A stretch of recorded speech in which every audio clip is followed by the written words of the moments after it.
What hope do you have? The metal in all things calls to me, and I answer with commands. Everyone, into Alpha formation, just like we practiced. We're ready for this. Just like we're ready to finish off the summer of Ultimates into the fall of Ultimate Leftovers. Hello, welcome to Dolphin's Dive, the strategically minded weekly Sentinels the Multiverse stream hosted by yours truly, Lou Dolphin. Handelabra believes in civil rights for everyone and in being as inclusive as possible, so any comments or activity actively working against that goal is not welcome and will not be tolerated.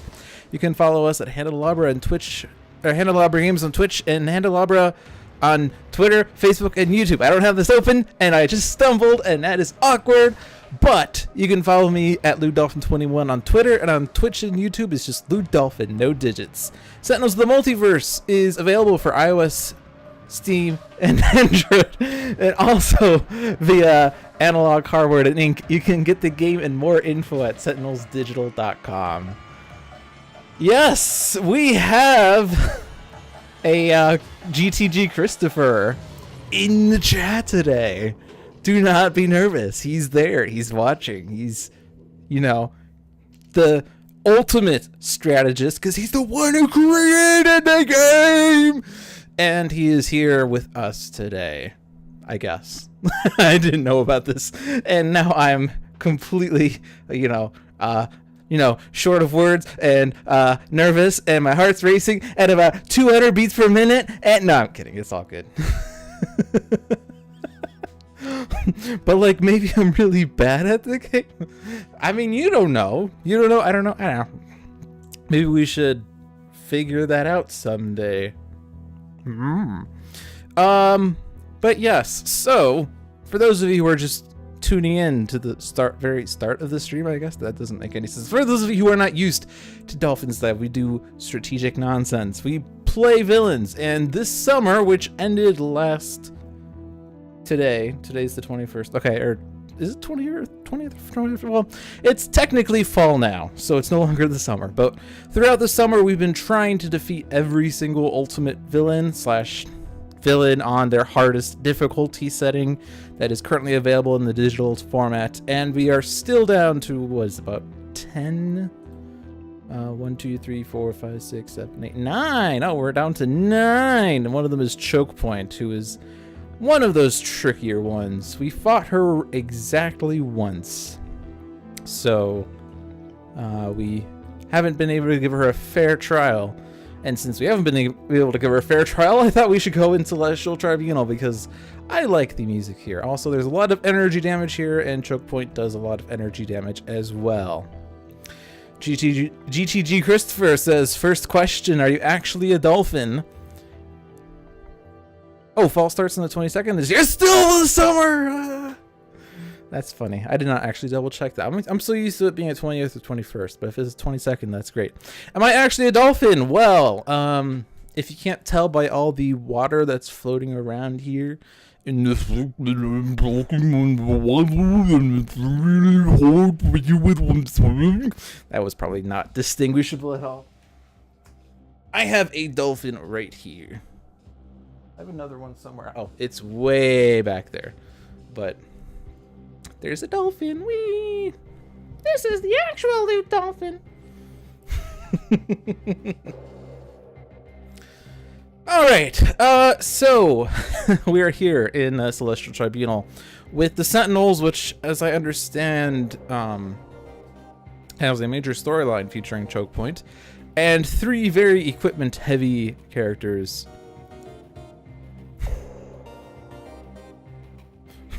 Oh, there's French there today. Wow. All right, we should probably play the game or something. And do let me know if the audio is off at any amount, if I'm too loud or too quiet as usual. But Adamant Sentinels are starting with a coordinated assault, positive energy, restorative burst, and second chance. No cards for Chokepoint to be able to... Well, I guess you could steal them from hand, but you can't play them and have them stolen. And Freedom 5 Wraith has an impromptu invention, a micro-targeting computer, a suture self, and a trust fund. Mr. Fixer has a Grease Monkey Fist, a Harmony, a Hoist Chain, and a Tire Iron. And Omnitron-U has an Innervation Ray, 2 reactive plating subroutines, and a Rocket Punch. So if you're not familiar with Chokepoint's advanced / challenge rules, on the front side, at the end of the villain turn, the player with the most cards in hand puts 1 card from their hand face down in the villain area. So there you go. Cards from hand are going to be put in the villain play area. And on her flip side, the first time a hero card would be discarded each turn, it is put face down in the villain play area instead.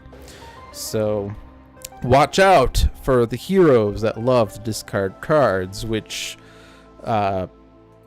we have 2 of them here. I guess technically Wraith also has trust funds, so that's a thing.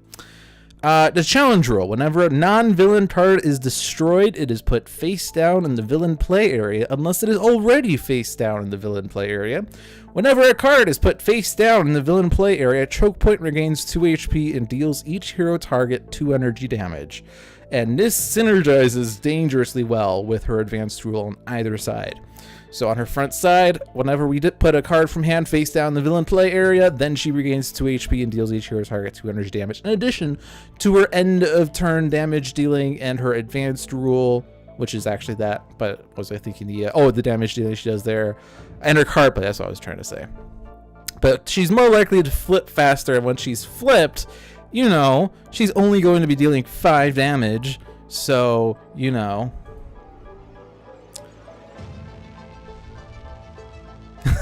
Yes, and also the Wraith variant features discards.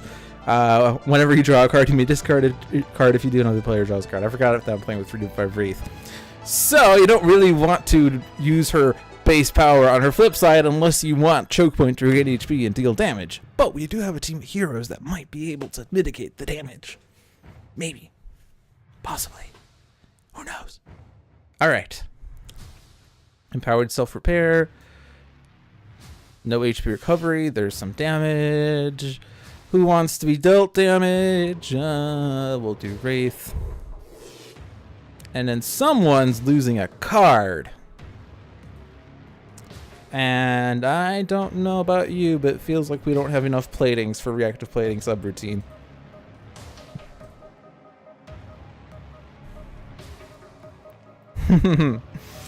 Once viewer's choice comes, it will be insane. But you guys can no longer choose Cosmotron, so it can't be that bad. Okay, well. We took some damage. We're hurting. I think it's time for some positive energy.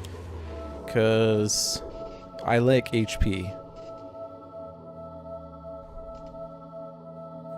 What's wrong with Cosmic Omnitron? Nothing's wrong with Cosmic Omnitron other than the fact that on Ultimate it's awful. The doubling of H is so bad against Cosmic Omnitron. But we managed to win last week, spoiler alert. Alright, I want to impromptu invention. I feel like we could probably just get her on complete stun duty. I mean, like, we have 3 heroes who could keep her reliably damage reduced. Which is probably supreme overkill, but hey, if she's gonna do 2 damage every time something happens, we'll probably just go ahead and do it this way. And it's not like Stun Bolt is bad. I mean, like, 3 damage with the micro-targeting computer, that's great. Double H never hurt anybody.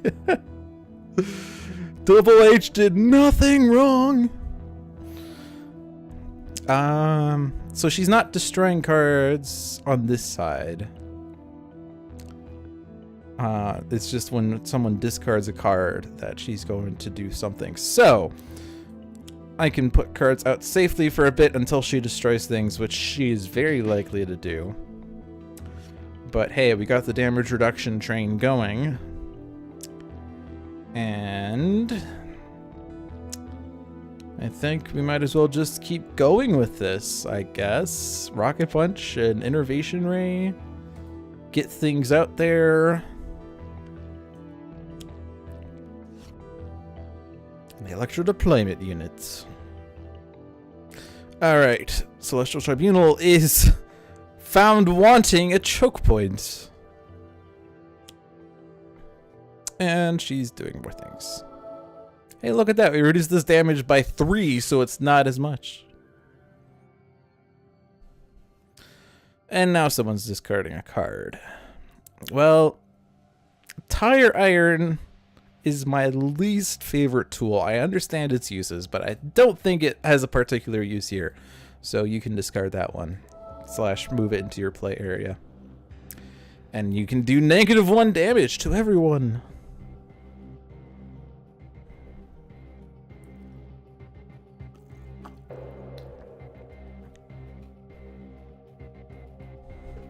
Let me Adam just hopped in.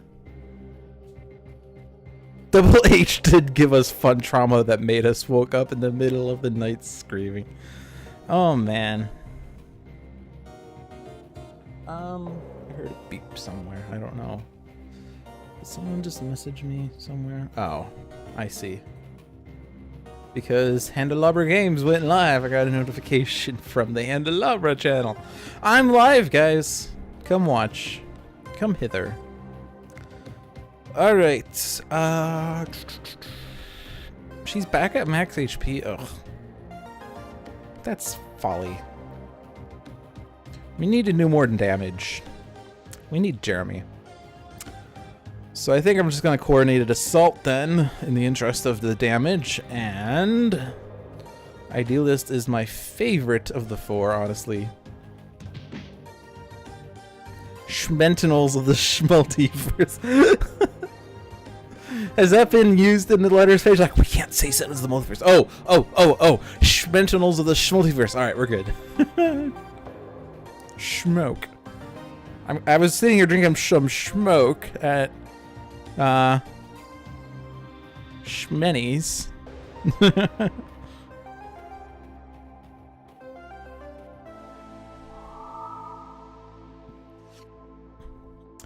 Alright. Well, if you're gonna just damage the lowest HP one, which you probably already played the 2 cards, you still have 1 more, and I don't trust you, so we're gonna smoke bombs. There. Now Idealist is saved.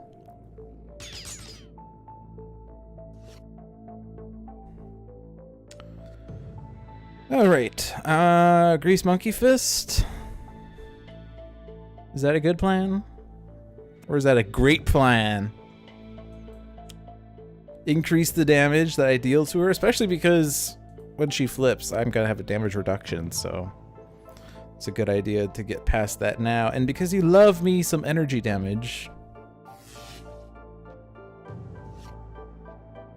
a tool, a style, and a harmony. You can thank John for setting up this one-shot. Wait, what? Thanks, John. John, this is a terrible one-shot. You gave me all the cards I wanted. It's not even fun. No, I'm kidding. If you missed the joke, every weekly one-shot, someone on the Steam forums complains about how John stacks the decks. / Migrate P stacks the decks. It's like, you know, you gave me a Tempest where I could never get a Cleansing Downpour, so my team is dying. More like, this was a fun game. It is random, I'm kidding. It's, yeah. Alright, do I want to play the Reactive Plating, or do I want to deal Rocket Punch damage? I think I want to deal Rocket Punch damage, because when she flips, I can't actually use the Rocket Punch. So I'm going to do Rocket Punch damage. And I now have a Plating. That doesn't really do too much right now. Celestial Adjudicator. Destroy all environment cards. Well. And your whatever Chokepoint destroys a non-character card target is placed face down in the villain play area. So she's regaining 4 HP from this. And actually this is happening anyway because of the clause, put any targets destroyed this way face down. But hey.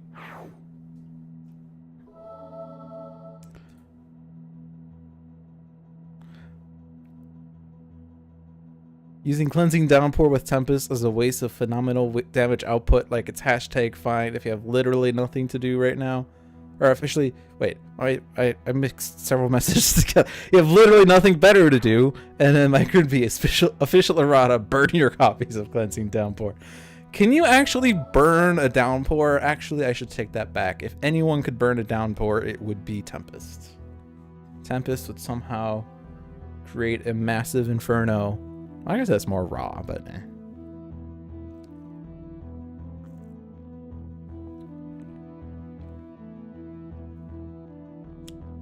How does Bearblade always start with a mobile defense platform? Alright, Representative of the Earth. Why did this come out? I should probably pay attention. Oh, because we destroyed a Trial. Trial plays a card. Okay. So when this card enters play, choose... Oh, no, but the Stripped Resources is coming out anyway. So, since we're talking about Paul Parsons, we're going to bring Paul Parsons out. Hey, Paul Parsons, how are you doing? Bye, Paul Parsons.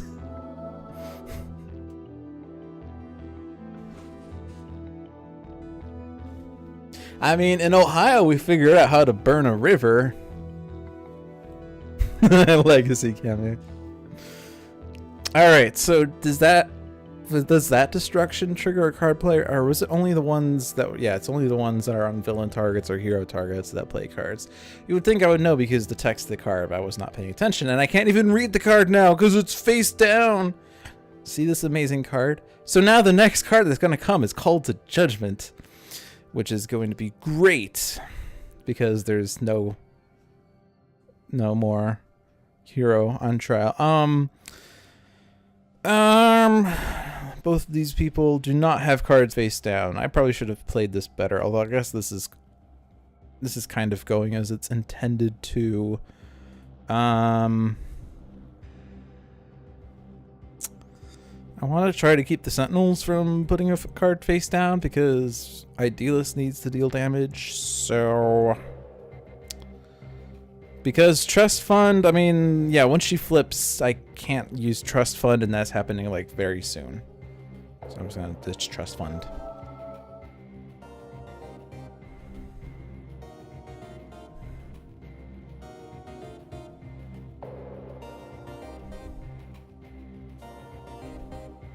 Have you figured out how to have a city buried in molasses? If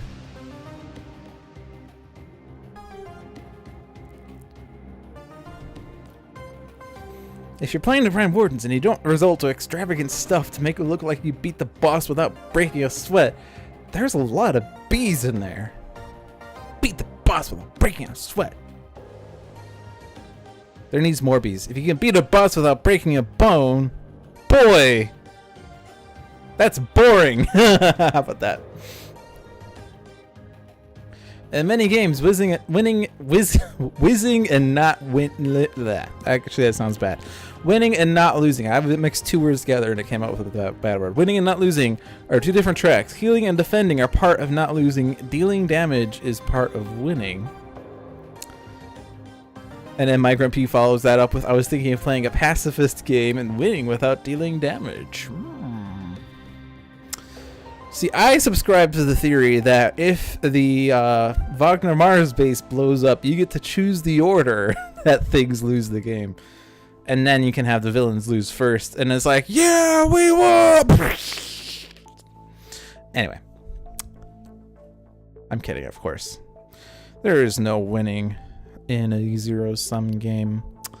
Well, we're kind of still... Like, these are nice Sentinel cards. I would love to have some more, like, setup things. Like, what I would really love to have is Sentinel Tactics. Because that's another Sentinels game that I would love to have. Oh, wait, it doesn't exist anymore. I mean, it exists. It's now Prime War, but... I just wanted to make the usual pun on that card title. I think we'll just coordinate assault again. Because after all, you can't win the game without dealing damage. I remember someone in a YouTube comment once said, my games will be better if I stopped acting like Jeremy and withhold my damage dealing tendencies. And I thought to myself, you know, I do have to deal 70 points of damage at bare minimum to win the game, so at least against Chokepoint, or, you know, the environment could deal it, but it was just like, really? That's your complaint. I cannot destroy face down cards, right? Face down cards in the villain play area cannot be affected in any way. So those environment cards are stuck, so grappling hook. Unless I really want to destroy an ongoing card like Grease Monkey Fist. I don't think that's wise. Suture Self. I mean, we have her on lockdown. She can't really do anything.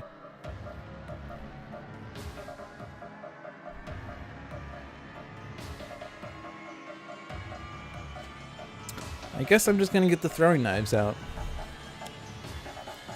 And we'll just keep lowering her damage.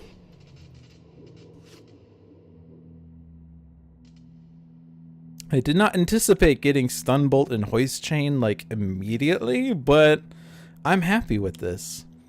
And, you know, Harmony and stuff. Sonic damage.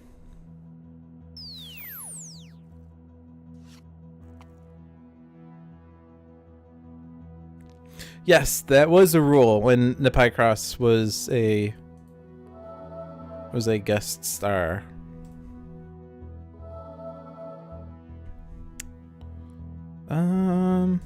Omnitron sounds like a good person. That Neppy then yells at you anytime you link to it. Really? Let's draw a card. Singularity. No. Singularity is a very bad card to play because of the challenge rule. So instead, I'm going to reactive plating. Still without a plating, but I'll just figure something out later. Why must you link that?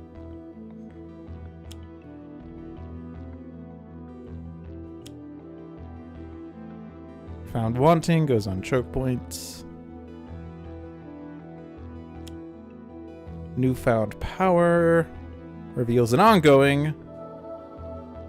which puts the Bloody Knuckles face down.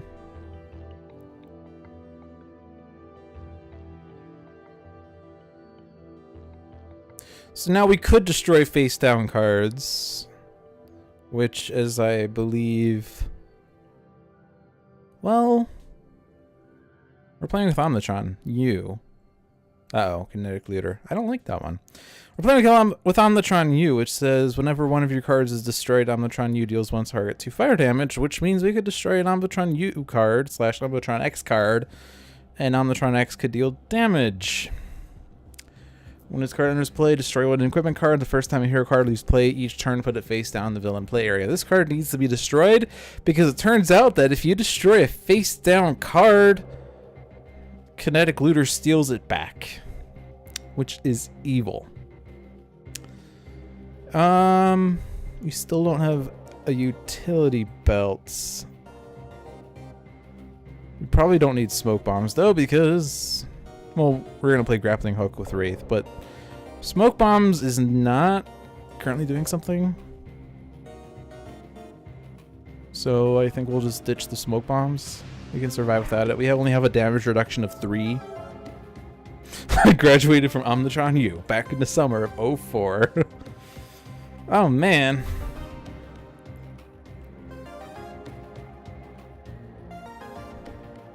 The summer of Ow,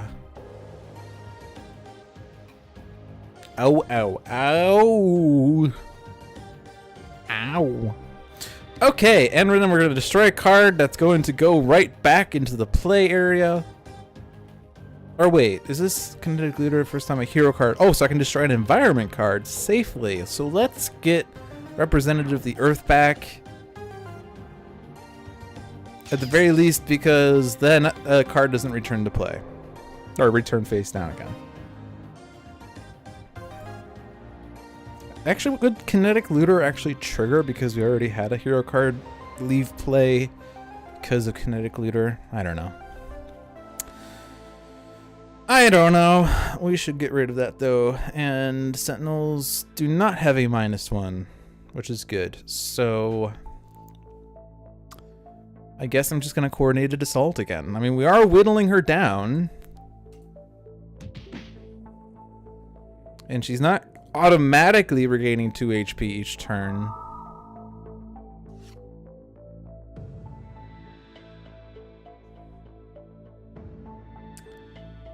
But yeah, let's get rid of that Kinetic Looter.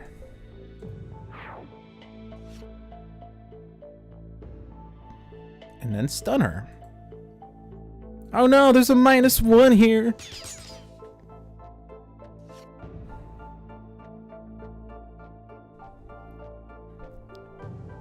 So I feel like we should have Omnitron-U use his base power so that we could destroy this face down card and have him hit Chokepoint. Do I want to... do I need 3 -1s? I mean, there's a bit of a danger in that if I played a different style, it would be put face down in front of her, but she doesn't react to a card leaving play right now. Whenever a non-villain card is destroyed, it is put face down.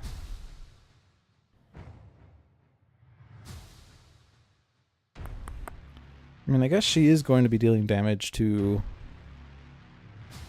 Wraith and Fixer due to the +1s, but HP is a resource.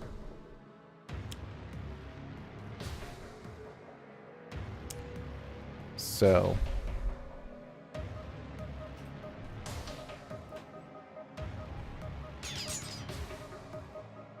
for some reason you expected the Sentinels to get Nemesis bonuses. How long have you been playing Sentinels? They have Nemesis bonuses with each other and with La Capitan and with the Motley Crew, and I don't remember what else. And with the Void Guard, because they also have that icon. Oh look, 3 targets that need to regain HP.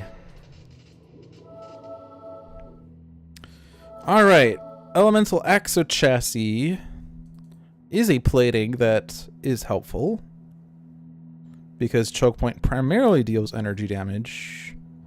I say this and I realize her front side did energy. Her backside does projectile. So what's the chance? Well, like, it's mostly energy. There's a lightning. Psychic would be benefited by temporal shielding, but I think Elemental Exochassis is still the way to go. Because the trials, or not necessarily the trials, but the Tribunal AI deal energy damage, so energy's the best way to go. And I'm just gonna draw a card because I can get a different component, and I did.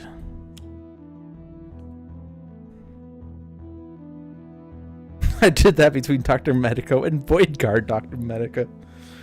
I need to set up a I need to set up a game against Challenge Dreamer and have Dr. Medico hit Dreamer for super healing.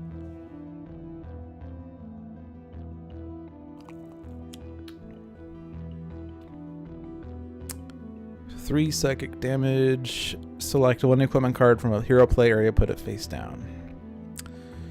Well, you know, I don't have smoke bombs anymore. Oh well. Crack Jaw, that one.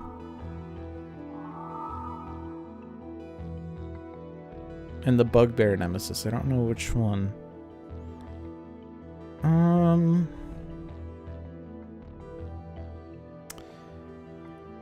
Yeah, let's ditch Rocket Punch because actually no, because that's gonna whatever.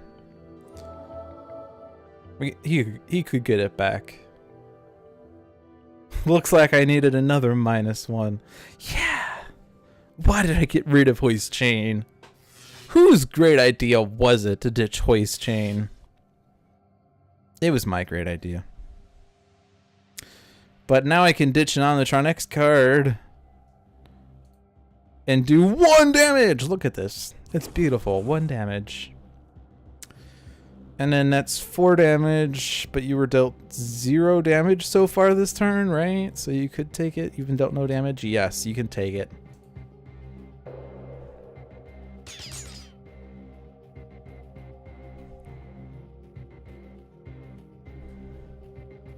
Alright, Celestial Executioner is actually targeting Chokepoint, so he's good. And none of the heroes are on trial, so that's even better. Mr. Fixer granting irreducible damage would be great, but you know, I don't have that style.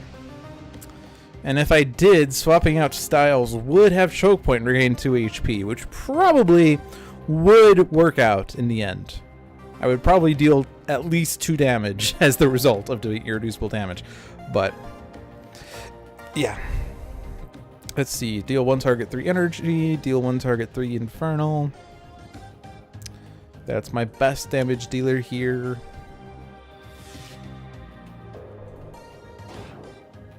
And we'll just keep the -1 going. I could make the next damage dealt to Chokepoint irreducible.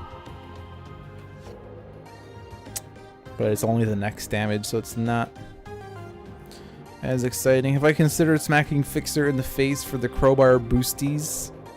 Maybe. Combat stance deals 2. But Chokepoint is likely to hit Wraith. In fact, she will hit Wraith next. Yes, so we'll do that.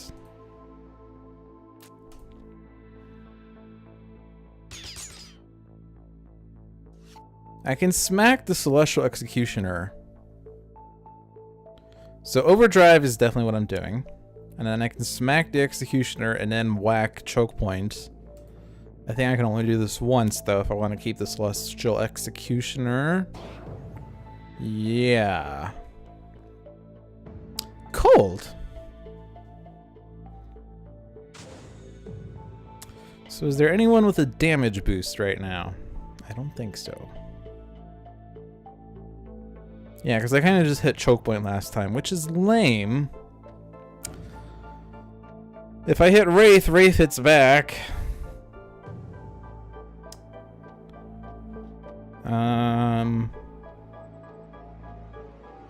Yeah, I'll just hit Fixer.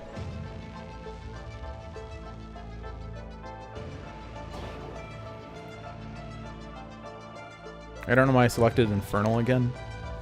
I just like Infernal damage. It's...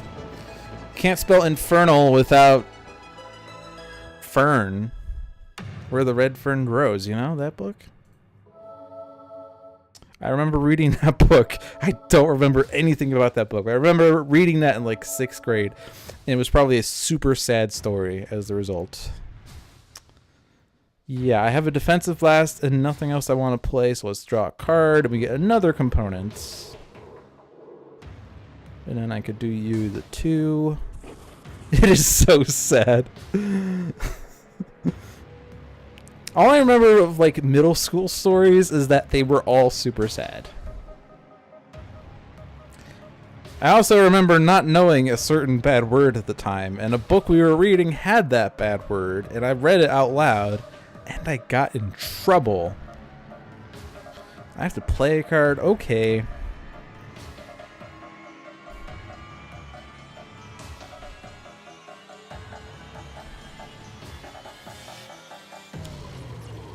Play this card next to a hero character card next to a trial, and that person is Omnitron-U because he can reduce energy damage.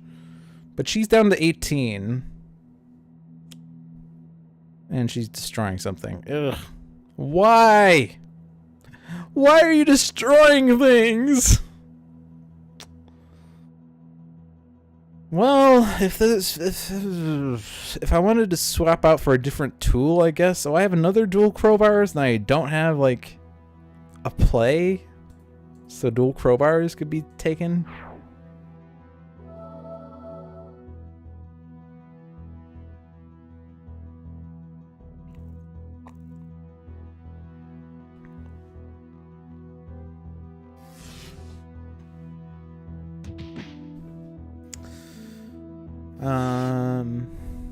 Yeah, we're keeping the exo chassis.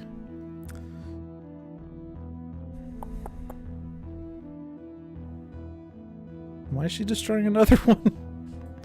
I don't even know. Let's read the text.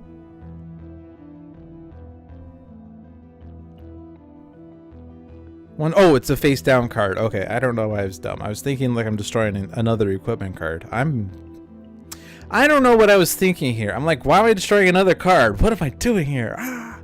Destroying an Omnitron-X card. And then hit Chokepoint. And then it goes back into the front area because Kinetic Looter. Because that was the first time a hero card left play. Which I thought would have included the Kinetic Looter destruction, but I guess not.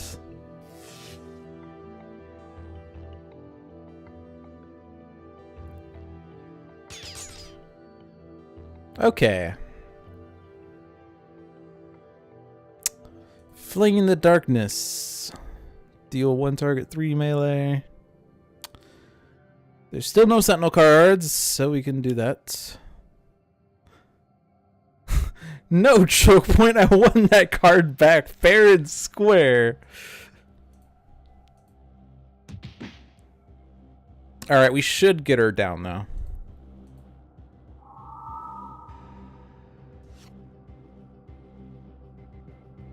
Maybe.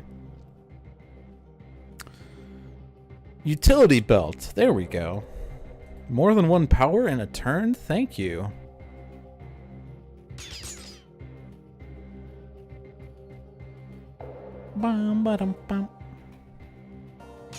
So it turns out if you can reduce her damage, Chokepoint's not bad.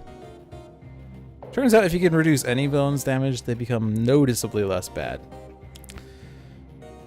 Alright, the Celestial Executioner. You're still hitting Chokepoint, so I'm just going to hit Fixer. I am gonna just roll into this infernal damage thing. I guess it's Infernal Fixer.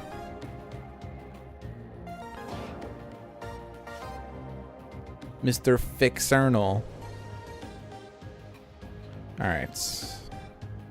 Well, Fixer's been hitting himself, so we'll heal him. We'll give Omnitron-U a hit point, and we'll give Idealist a hit point. We have a technological advancement, so that should be played.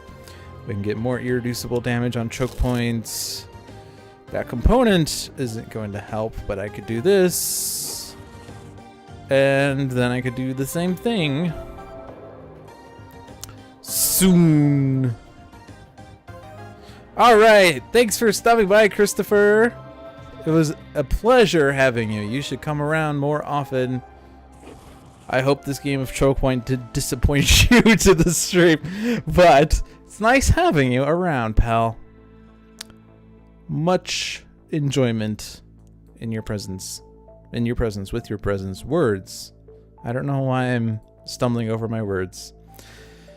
I have to play a card. I could just play that, but not destroy anything, because Chokepoint... Is Chokepoint whenever... Yeah, that's just going to trigger that. Have fun with viewer's choice. You hope I get something fun. I mean, if you could stay for 2 minutes, you can participate in viewer's choice. Because it's ending right here. But there we go. Chokepoint's down. And that was kind of boring. But we got him down. Got her down. So, Ultimate Chokepoint has been defeated. We are down to 8 villains that have to be bested still. I'm going to remove Chokepoint from this list.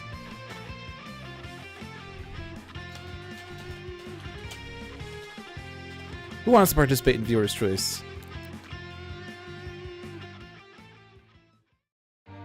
And we have the Mies. Hank Royd says pretty please. Migrant P. Let me at him. Let me at him. I only just realized how to read that out loud. Missing number. The Great.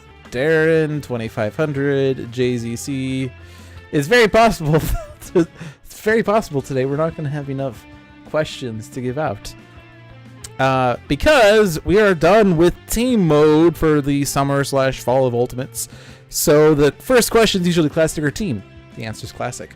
And then the next question goes to Hankroyd. Choose the villain. And then Migrant P, you get the boring 3, 4, or 5 heroes question. Let me Adam. Choose hero number 1. I gotta give you the list of villains, by the way. Speaking of which, there we go. And then let's see, missing number. Choose hero number 2.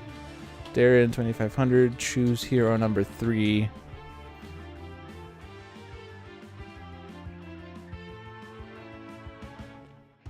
Extreme Argent for hero number 1. Oops. His base power, the Argent Adept, deals 1 target other than himself 2 sonic damage. If a hero is dealt damage this way, they play a card and use a power. The villain is Trickster Kismet. And this does not have challenge rules in play yet, so it's only going to be advanced. Only advanced. So I guess I could read that out. The advanced on the front increase damage to each hero target in the play area, in the hero play area with the talisman by 2. On our flip side, at the start of the villain turn, the top card of the villain deck is played. Interesting stuff. Missing number wants Parse with either variants. Well, since you've given me a choice, I'm gonna go with Fugue State. Oh, jeez. First shalt thou take out the holy pin, then shalt thou count to 3, no more, no less. 3 shall be the number thou shalt count, and the number of the counting shall be 3. 4 shalt thou not count, neither count thou 2, excepting that thou then proceed to 3. 5 is right out. Once the number 3, being the third number, is reached, then lobbest thou thy holy hand grenade of Antioch towards thy foe, who being naughty in my sight, shall snuff it.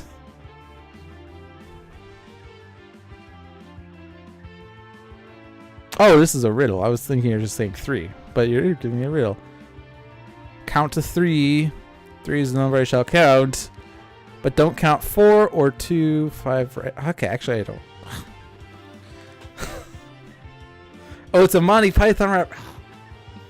I have not watched Monty Python in a long time, so I missed these references.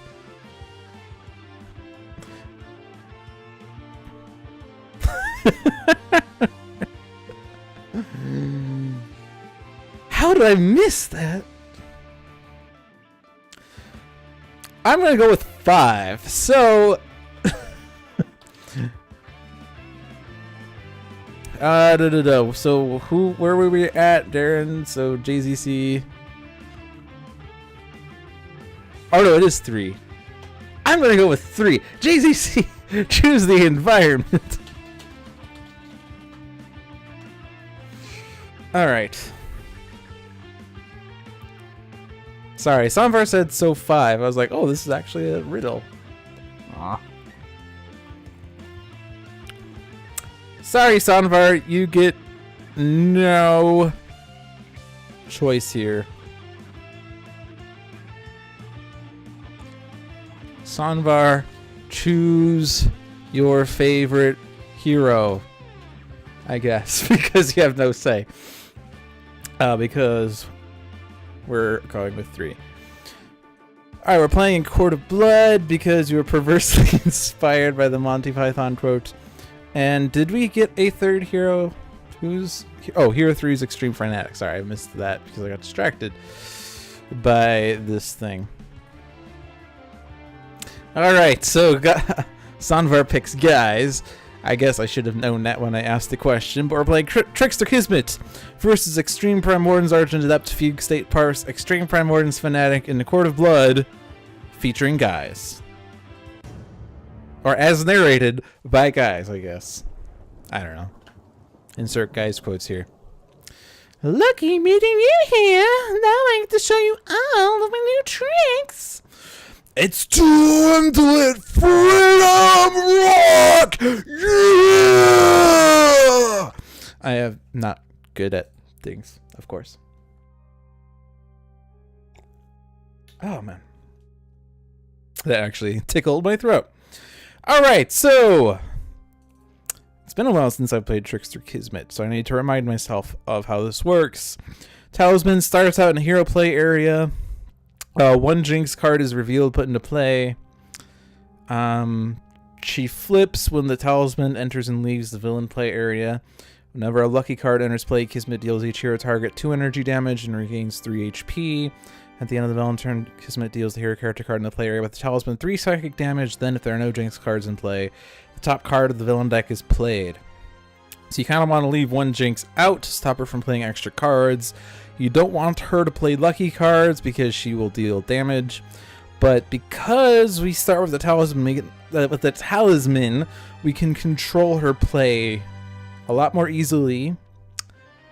And there is that issue of increased damage to the hero with the talisman, plus she deals damage to the hero with the talisman. That hero, however, is Fanatic, so she's kind of okay with this.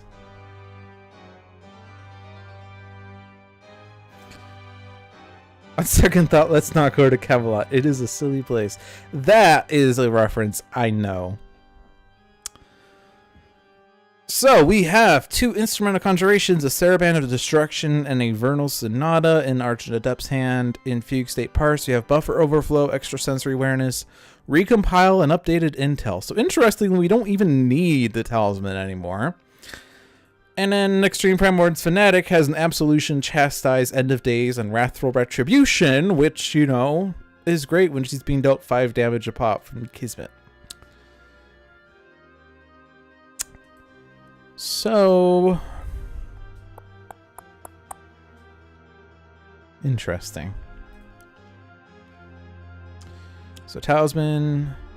Scattered Mind. Whenever the hero deals damage, their player must discard 1 card. Unfortunately, we have a lot of damage dealers here, except I guess Parse theoretically might not be a principal damage dealer, so we can just throw it on Parse. And then Shaky Arm, reduce damage dealt by that hero by 1. Sure, let's give that to Parse, because she's not a principal damage dealer right now. Okay. Well then, I think we shall Saraband, because then we could destroy Jinxes. I can't use it though, but I can deal a target other than myself 2 damage. Hero dealt damage this way may play a card and use a power, and I could do this on Parse. Because certainly Fanatic would like to not use the Talisman if possible. Actually, hold on a second. Okay, no, we don't. If we get a Jinx that says that hero deals themselves damage, we kind of want to give that to Fanatic. I don't remember which one it is, but it's a Jinx. 2 left feet. Whenever that hero's player plays a card, that hero deals themselves 1 melee damage. If we're playing with Extreme Primord's Fanatic and she redirects that damage to Kismet, then Kismet's Jinxes are acting against her. I could do this just to Kismet though, which is certainly a bit boring. But I mean, if I hit Fanatic, that's like 4 damage. So I think it's Parse, if any hero. We could get the sensory awareness out and then use it, and I don't have to use its power this turn. So yeah, we'll just do that. And then you can play extrasensory awareness. And then you can use extrasensory awareness.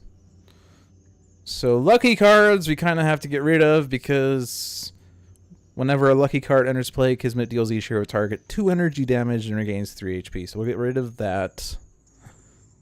Unlucky Break, destroy 3 cards. Or Shaky Arm, reduce damage dealt by that hero by 1. We're fine with that, though.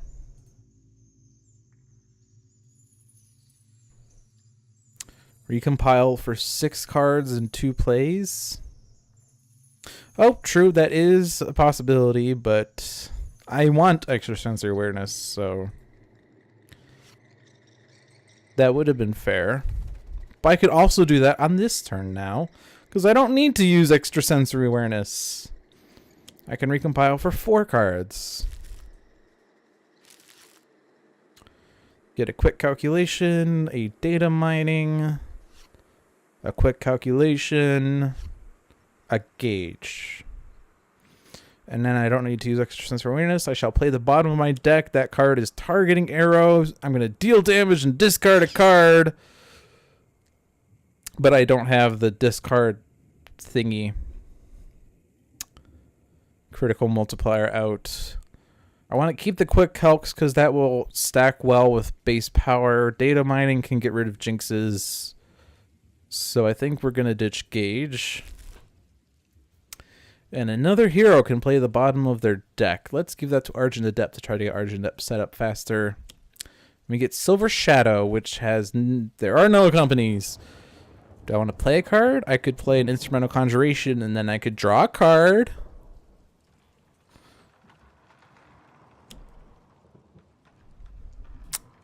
And since I actually have an Inspiring Super Tonic, I think I want to get the Harp.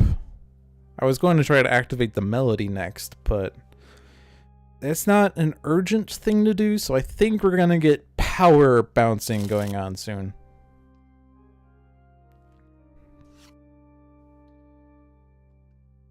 And I got 3 quick calcs. Beautiful. Alright. So chastise. There isn't anything I can chastise. End of days is dumb. I mean, it's not dumb, but it's dumb here. I would only just... well, I could destroy jinxes, I guess. But, I mean, I guess it's like... eh. If there was a time to end of days, it would have been like now, but eh. Oh well. Wrathful Retribution. We're going to hold on to, and we're going to play when she's down to like 3, which is very likely because Kismet. 4, I guess. I don't need to redirect damage from Fanatic right now because she's not doing self damage, so we'll just Absolution for radiant damage. But we have to be mindful. Also, I forgot we have the +1 from targeting arrow that got played. At the end of the environment turn, this card deals things. Boom. Yeah, so you have to be mindful that we don't deal radiant damage when targets cannot deal radiant damage. Also, now Argent Adept has a -1 because he has the most cards in play. Which is actually interesting. He can use his base power for less damage. So why didn't I put the shaky arm on Argent Adept the first time through? Someone wasn't thinking. Oh well.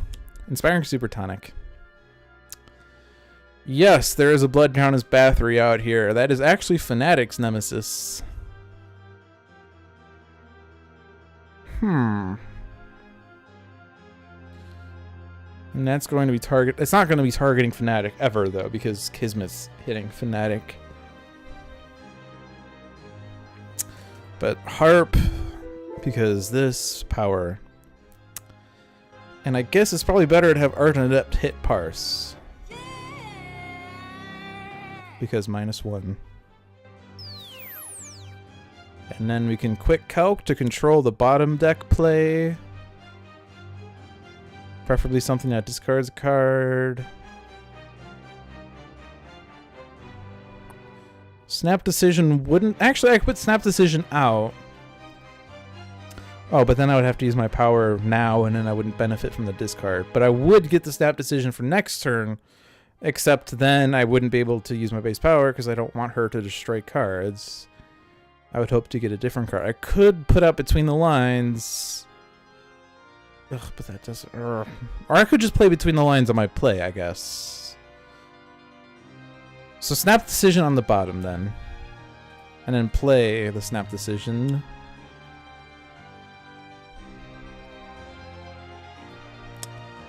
We're getting to 2 hit points. Oh, we're getting him super set up.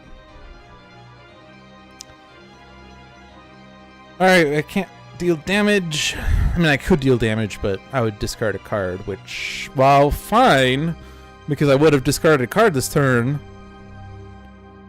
I don't need to. I'll discard Impossible Shot. So I don't know what's the bottom of my deck, so I should quick calc.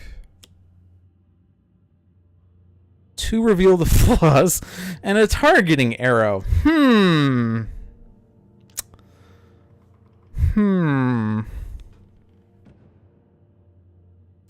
See, there's no need for reveal the flaws is the problem. Well, but targeting arrow on the bottom. I will then, between the lines, on Parse, so I can use the extra sensory awareness. So get rid of the lucky.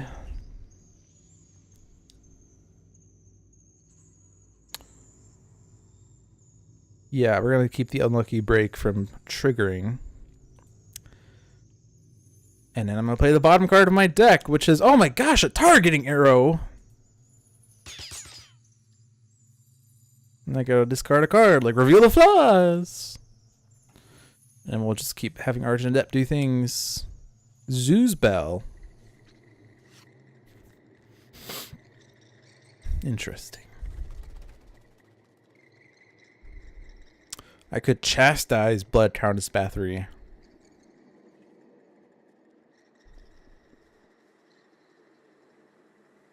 But we already did the targeting arrow, so I should capitalize on that.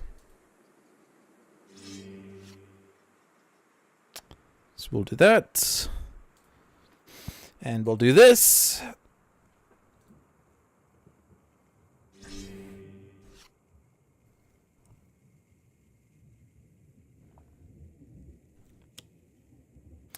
At the end of the environment turn, there's more damage happening. The vampire with the highest HP deals the non-vampire target with the lowest HP 2 melee damage. Oh, wow, interesting. If a vampire damages a character card this way, which it will, it's hitting the talisman, that target deals each non-vampire target 2 infernal damage and destroys this card. Have you ever infected a talisman? Because that's what's happening now. That's cool. Have you ever been hit by your own talisman, Kismet? Unfortunately, this is doing extra damage to Fanatic.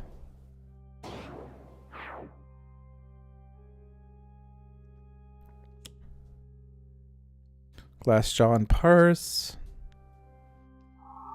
Fanatic's down to 10.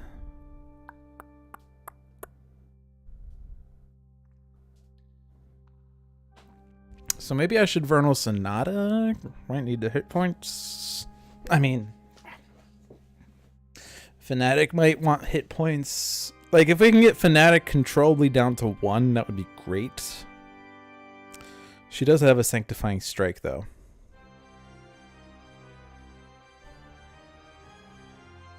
Things are going well, I'd say. Might also be fair time to start worrying about, like, actually if I put out a melody thing, if I put out, like, the one I probably want is Idasar's Horn. I could destroy a Blood Countess Bathory, that would save us damage. And then on future turns I could destroy Jinxes.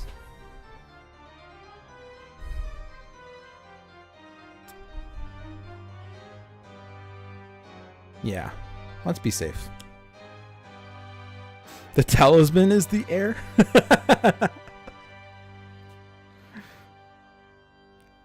Man, you know, now I really want to play with Greaser.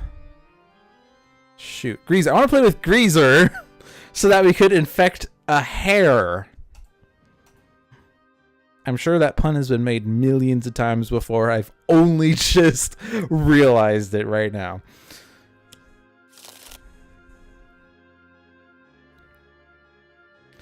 Alright, that is not the one to start with. We start Agni's Harp, and then Argent Adept uses a power for the horn. to destroy an environment card like Bloodtronus Bathory, and then regain 2 HP, and then regain 2 HP. This is what's really fun about Argent Adept, is that he can regain HP really quickly when he has the Harp and the Inspiring Supertonic. Discard a card to play a card. I mean, currently she's going to be playing a thing that destroys 3 cards.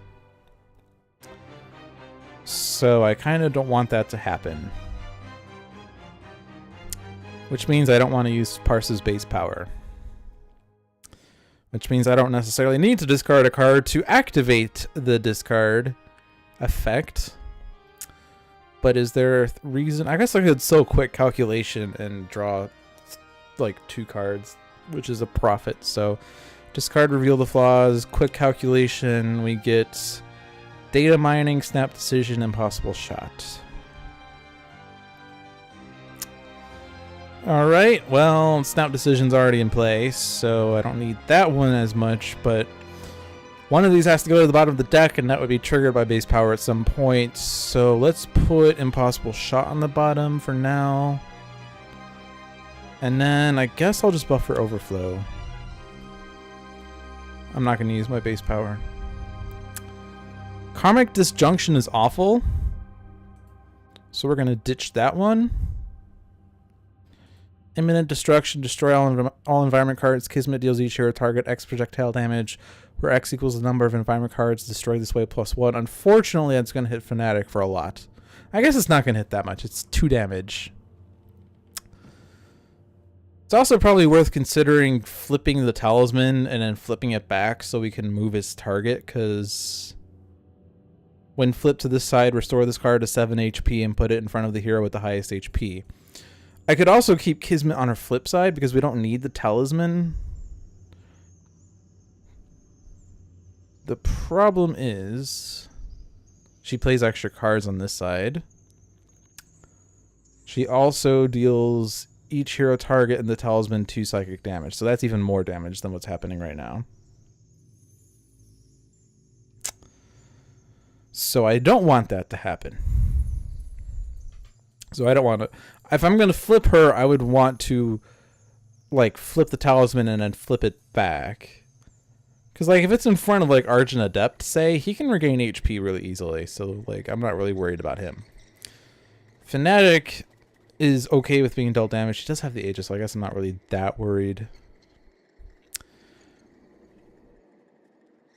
Yeah, I guess between Unlucky Break and Imminent Destruction...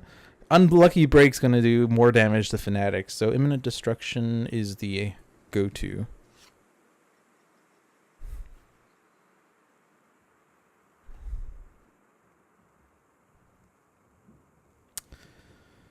And then let's Aegis for safety. And just keep hitting Kismet. Yeah, that part too. She increases damage by the number of jinxes in play. So you don't really want her to be on her flip side. Unless there are no jinxes or things. No. 2 damage across the board. Look at this. She's down to 1. Also, remember when I said I should Vernal Sonata? I should not Vernal Sonata because I should Wrathful Retribution before I play Vernal Sonata.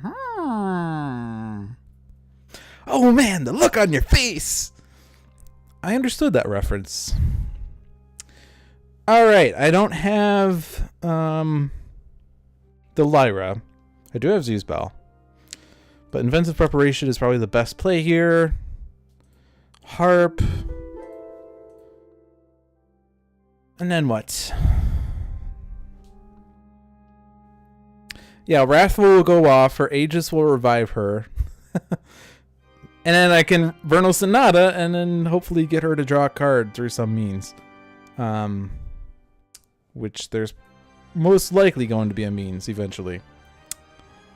And then we can do it immediately. Who wants the power? We could give it to Argent Adept to destroy a Jinx and regain HP. We can give it to Fanatic to deal 3 damage. We can give it to Parse to control the deck. We'll give it to Fanatic. Let's focus on damage dealing, because after all, damage dealing is what puts you closer towards victory.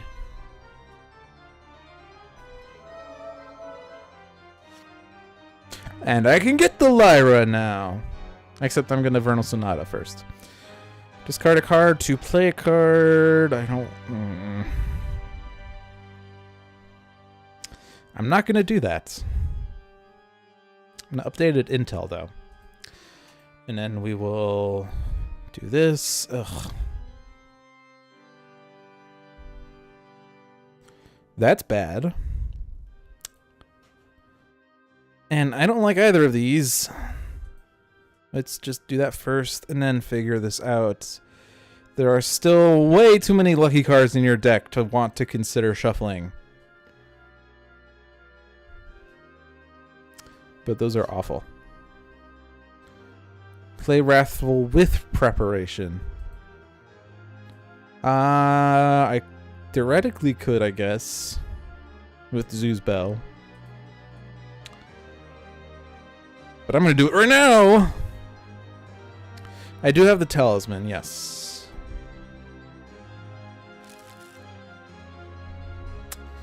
I don't think I'm going to End of Days. So Holy Nova. I'm going to keep Sanctifying Strike. She needs to get cards back. 27 damage. So yeah, we don't really want her to do the thing that she's doing right now. Actually, I could shuffle the deck and then use the Talisman power, right? That's actually a bit better because I don't want those 2 cards on top. Yeah, I'm going to do that actually. Because... yeah, I don't like these 2 cards. So we'll shuffle it. And then we will Wrathful Retribution again! Whoops, come on. Chastise.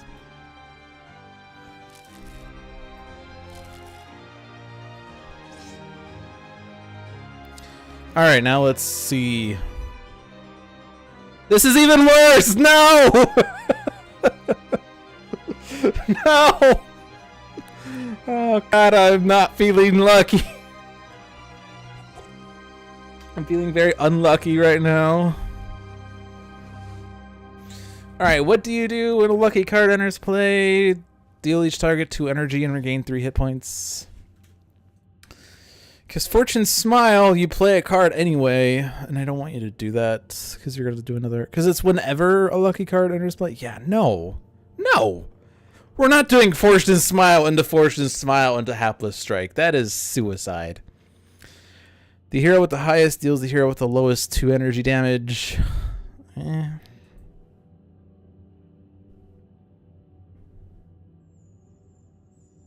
It's actually possible Fanatic's going to die anyway. Hapless Strike on top. And then choose for me for the rest. And we got a Sacrosanct Martyr. This card deals each non-vampire target 1 infernal damage. Ugh. Ugh. Well, there's no way I can stop that from happening.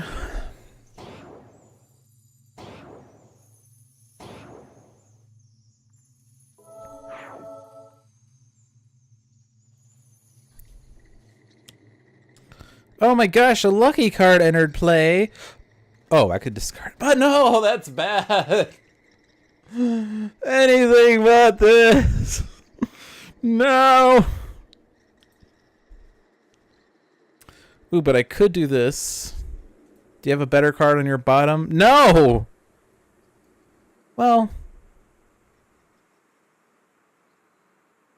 I know 2 of the top 4 cards are lucky cards. Put any revealed Jinx cards into play, shuffle the other revealed cards, and put them back. Yeah, that's actually... I'm going to do that. Whatever. Because... You can't reveal 2 jinxes. Actually, the jinxes are bad. It's the lucky cards that are bad. And then here's Fanatic's one song. Alright, Fanatic's gone. We're not Infernal Sonating. And now we lost our principal damage dealer. And select a target until the start of your turn. All hero damage is redirected to that target. Destroy a target with 1 HP. Destroy an ongoing card. Okay, interesting. Well, we kind of now have to get rid of the things that are reducing damage. Because we kind of have to deal damage now. And we have... The 2 heroes right now have damage reduction, so that's super bad. So, let's get the Lyra. Avenge me! Ugh. Alright, and then the harp. See, guys is in this game. See, it's the story of Kismet as narrated by guys. It's coming true. All of Parse's damage is irreducible. Don't worry about her shaking arm. True. I mean, remember when I discarded Reveal the Flaws? I said, I don't need irreducible damage in this game. Who was an idiot? Let's just have Argent Adept destroy things. So destroy... Destroy what? I mean, actually, like, Fanatic being gone is, like, okay. The Talisman is just sitting in front of her, not doing anything. We just need to make sure she doesn't... the Talisman doesn't get destroyed. So, like, Relic Dorothea is not helping us towards that end, so I'm going to just get rid of her.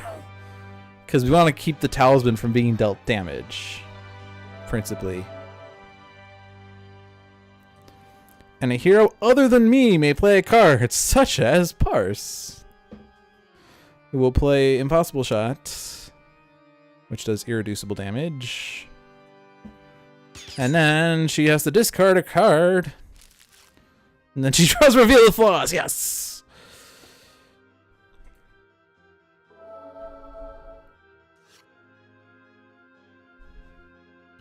Alright, we know Kismet's playing Karmic Disjunction and is revealing at least 2 lucky cards. So I do not need to use Extrasensory Awareness. So I should discard a card to play a card. And I guess I'm going to discard Data Mining to play Data Mining. Destroy one of these. Let's get rid of Glass Jaw. And then I shall reveal the Flaws. And then I shall play the bottom of my deck, which is an Impossible Shot, which I knew was there. I had no cards to discard. Yeah, take that. And then Argent Adept can play the bottom of his deck, which is Sadistic Dissonance. Revocola, experimentally refreshing. We do not, so we're not getting the jinx. We still don't have the jinx where the hero deals himself damage when things happen, so I'm just going to destroy an ongoing card because I don't think we need to redirect damage per se. Let's get rid of Scattered Mind as much as card discards from Parse is great. Because we do not have Critical Multiplier. Feast of Flesh brings out Hunter Philippe, who only hits vampires, so that makes me sad.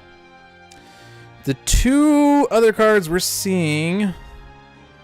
Actually, hey, I could do this. Ugh, but that's a jinx. I don't want that. Because you're going to do things. No. Alright, there's a weak heart. Whenever that hero uses a power, Kismet deals that hero 1 psychic damage. That's fine.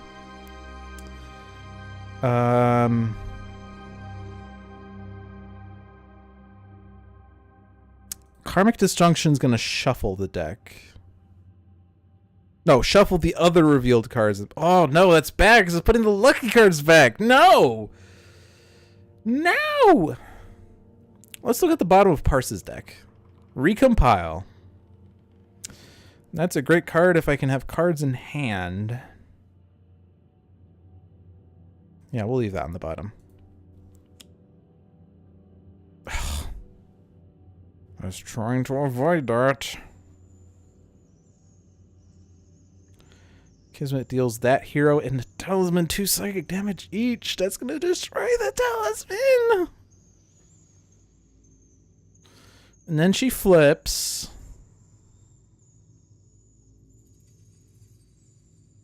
Ugh. And then she deals so much damage. Like, I have no choice but to discard this, and now I don't know what's happening. Scattered Mind. Okay, well, yeah. What's the bottom of your deck, Argent Adept? Arcane Cadence? Yeah, keep that on the bottom. Because now I know what Parse and Argent Adept are doing on Parse's play phase. Kismet, however, has 2 lucky cards on the top of her deck.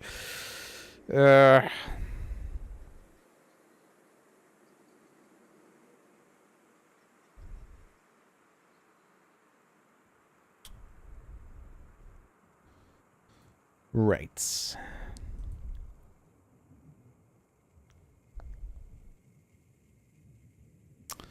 What do? I feel like I need to shuffle her deck because there's too many issues right now, but there's also so many lucky cards that I don't know. Whatever, we'll give Parse a power here so I can save myself from that. And I'm going to have Parse play a critical multiplier. We can get this damage boost train going. Play a card. Is there a useful card from our trashes that we want back? I mean, Parse has a bajillion cards.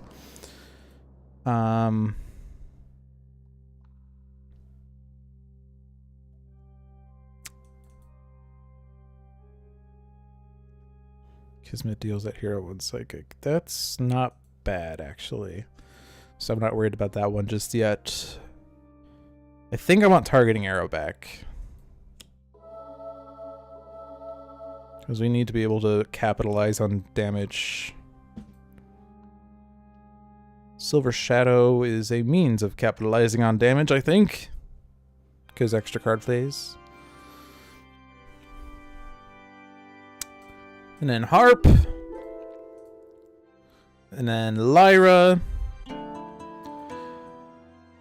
And then I could hit Parse. Well... yeah, because you still have the -1. I could hit Parse for 1 to play a card and use a power. But I don't think I'm going to be using Segmentation Fault anyway. So I think I'm just going to have Parse use a power directly. So discard the lucky. Imminent Destruction, destroy all environment cards, deal each hero target X projectile. That's okay.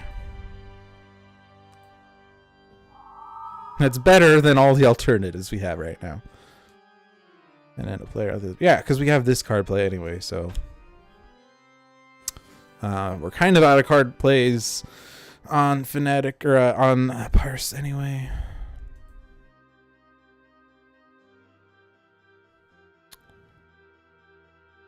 Now, we'll just keep hit points high. He's at max HP, which means I have the freedom to do something else at some point. Recompile is on the bottom of my deck.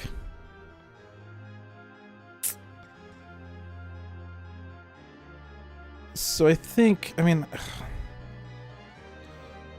so I could play Recompile to discard Segmentation Vault and draw 2 cards, which is a bit boring. I could instead... or no, not Recompile. It's not on the bottom. No. What did I... oh, no, I did... okay, Recompile was on the bottom. And... Targeting Arrow is the one that's on top.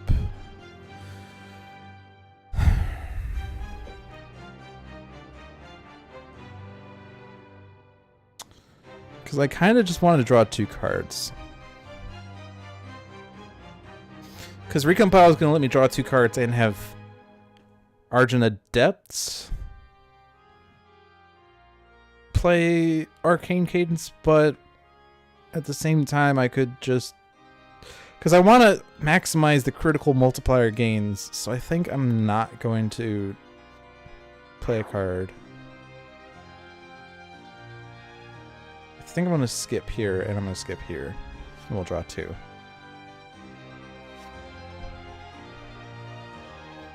Got 2 targeting arrows.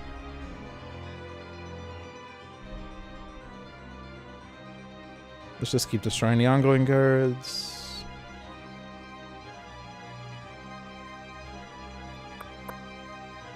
Yeah, get rid of weak heart.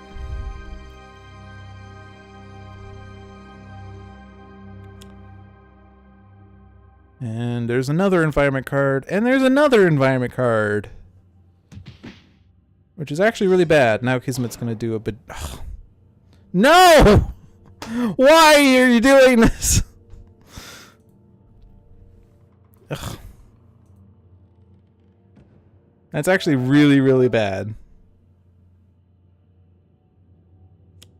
Because first, Imminent Destruction gets played. And then there's a lucky card on top? Actually, I don't know.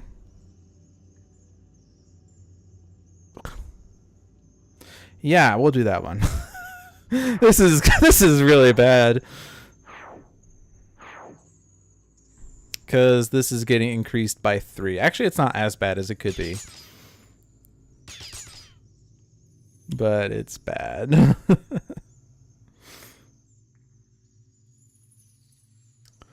No! Actually, I could discard it with Parse, yeah. Because you're not playing it. Actually, I can't discard it with Parse because Parse is dying!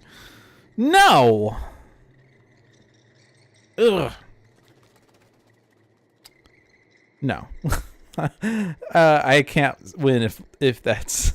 Oh my god. Silly, silly Court of Blood ruining everything. Yeah, leave that on the bottom this time because Parse is dying.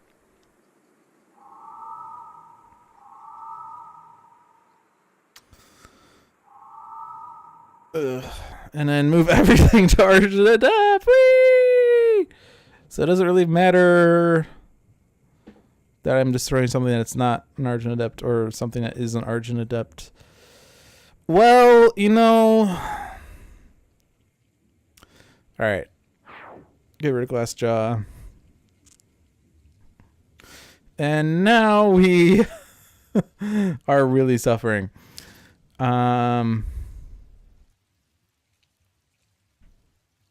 Parses, in caps. Destroy an ongoing card. One player may draw a card. Select a hero. On their next turn, they may take their play power, and draw phases in any order. Which, of course, means you're going to start with your draw phase. Because you would draw 2 cards. I mean, the Talisman's down to 1. We can get her flipped back to her front, and then it's less bad.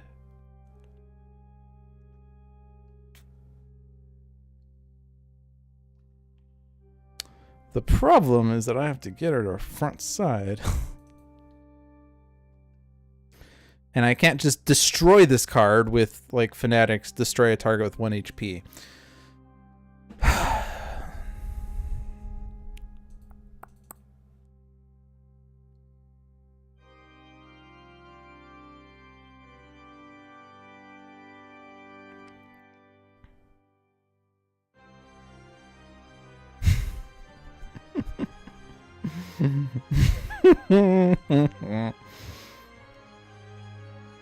If I can blow up a shaky arm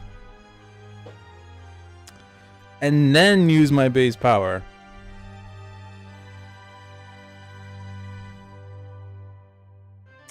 I can't do everything I want though. Why have I not drawn the Alacritus of Dominant? Because that would let me use an extra power after playing a card.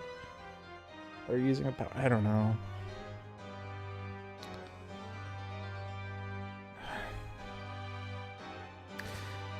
It's possible that the environment will do 1 damage.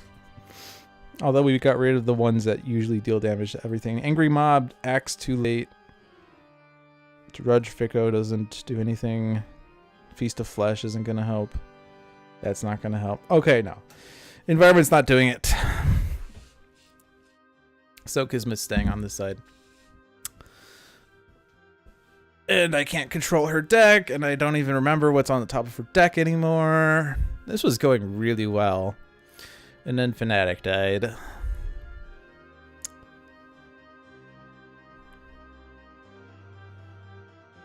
I really don't know how I can pull this off. I think Silver Shadow for... So, Inventive Preparation is now... Its a company is useless. I could... Actually, I could... Let's do this. Discard 2, draw 3. Because I might get the Alacritus of Dominant.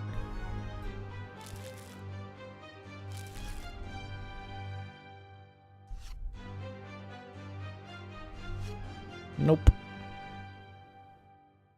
Actually, that's fine. I could... Actually, no. Scattered Mind. Oh, no! There's not enough... Arrgh. I can't deal myself damage this way because I have 2 shaky arms.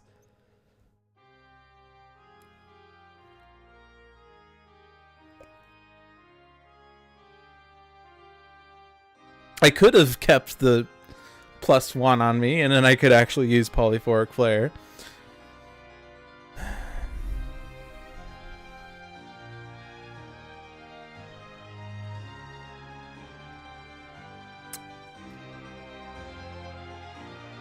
I mean, I can destroy all 3 of those Jinxes, at least, and then she doesn't have any boosts. She has 2 card plays, but she doesn't have any boosts. Until she plays a Jinx at the start of her turn, and on her play phase, and then has 2 boosts. But, yeah, we can destroy as many Jinxes as we can, so... Actually, she plays an extra card if there's... No, it's her other side that she plays an extra card if there's no Jinxes in play.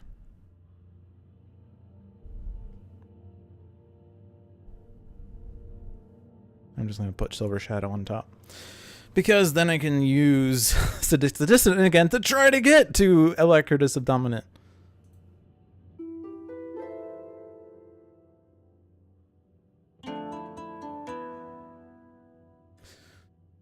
Alright, so then... I can actually use Idasar's Horn and destroy 2 ongoings. I don't know that that's exciting, though.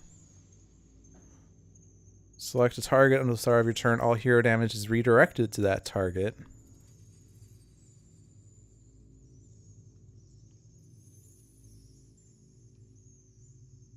Actually, I guess I could just have Parse use the select a hero one, because then I could start with the draw phase like I said I would. So I could Saraband.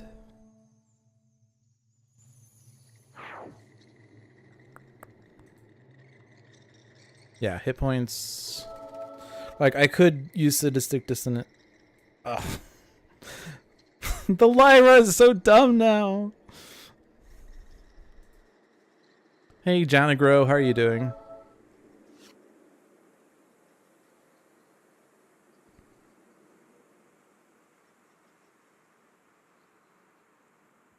Wait, did I destroy... Oh, I activated that melody once.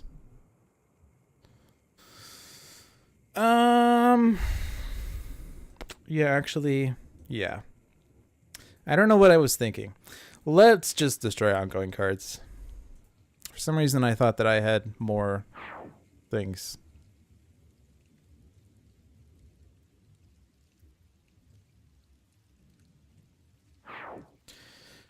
The horn is on Inventive Preparation, but the horn can't trigger any item on that card. That's actually been pointed out, I believe,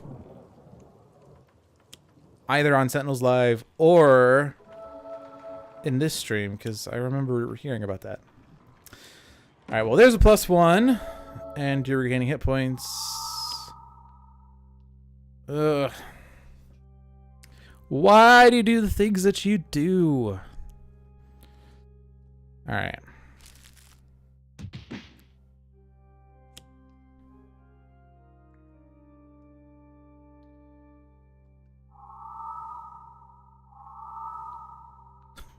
Good news, everyone. Oh, man. Ugh. I kind of want her on her other side because I don't get the +2. Ugh. And the worst part is that I have weak heart. So when I use a power, Kismet kills me. I also have 2 left feet, so that if I play a card, Kismet kills me. Or I kill myself. So how do you want to die is what's going on here. I mean, that's false. Sorry, I'm kind of... Let me double check how this looks on stream, because I've kind of moved slightly backward because I keep... So, I like to sit with my legs crossed on my chair, but my desk is like in a place where if I try to do that, my legs knock on them and my chair just kind of backed up to allow me to do this. Anyway, that's not exciting. What's exciting right now is any decision I make is wrong.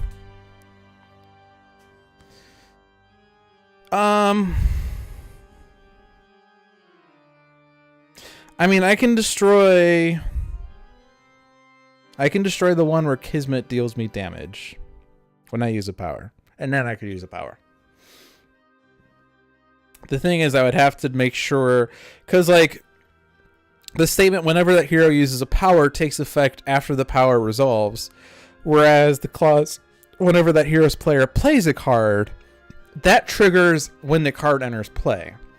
So I could use a power, and as long as I haven't finished the actual power statement, weak heart won't trigger. So I could destroy weak heart in the process of using a power, but I cannot play a card because I will kill myself. So I'm going to skip.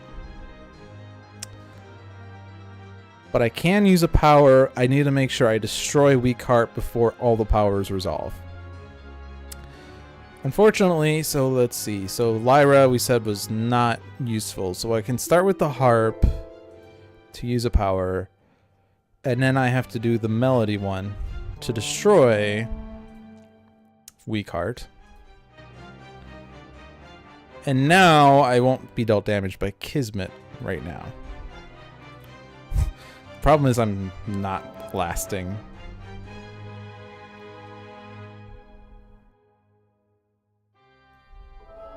She has 3 cards in her deck. What are those 3 cards, I wonder? Lucky Jinx Jinx.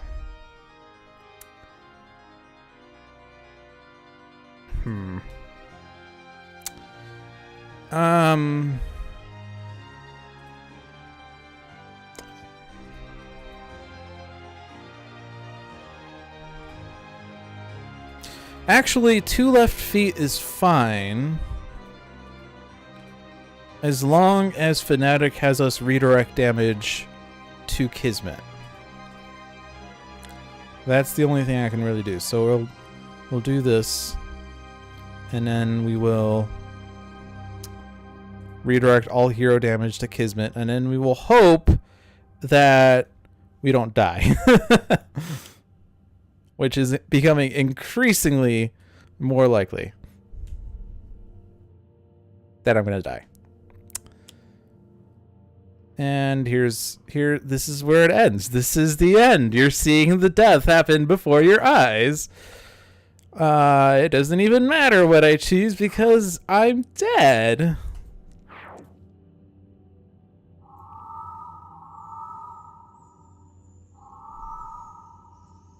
So Trickster Kismet has not been defeated yet in the Summer of Ultimates. And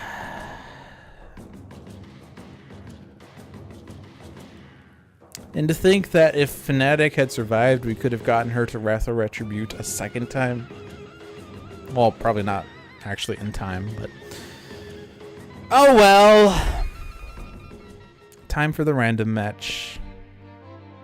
Matriarch has been defeated, so I'm going to take out Matriarch. Hit random again. Citizen Dawn has been defeated. Skinwalker Gloomweaver has been defeated. Kargra has been defeated. Misinformation has been defeated. We're seeing a flashback to all of the ones we've defeated. La Capitan has not been defeated. So Ultimate La Capitan versus Darkwatch Setback, Darkwatch Nightmist, Expatriette, Skyscraper, and Darkwatch Mr. Fixer and Celestial Tribunal. There's a lot of Darkwatches here. Actually, the Darkwatch, except for Expatriette.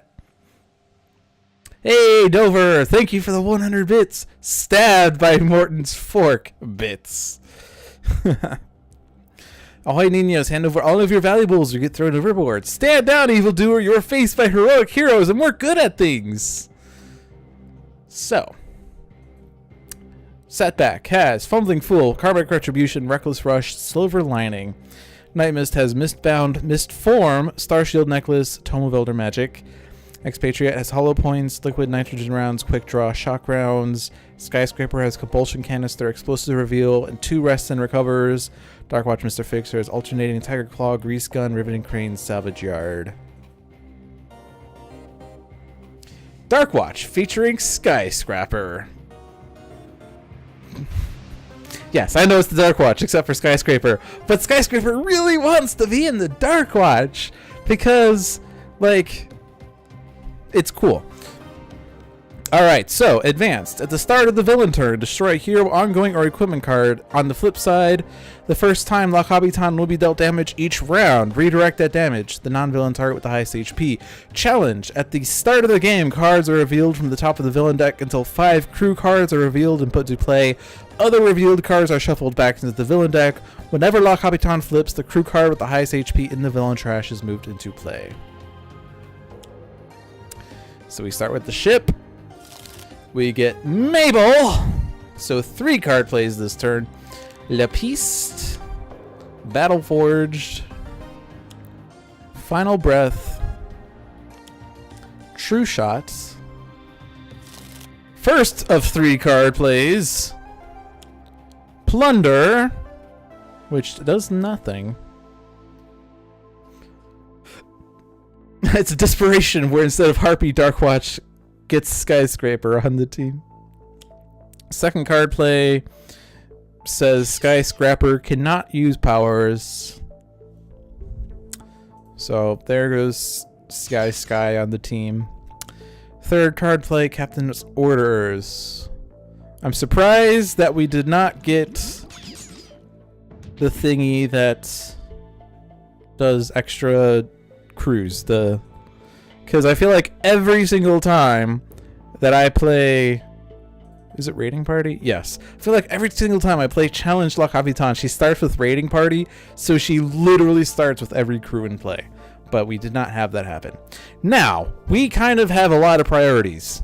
What is a priority in this game? Everything is a priority. Unfortunately, we're kind of severely lacking in cards that can deal damage. I can Mistbound La Capitan, and then she's not going to play the 3 cards, but we don't have the means of like destroying anything.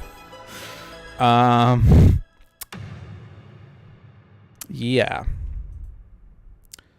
Because we have 2 projectile damage from Expatriette. We have 2 psychic damage from Skyscraper.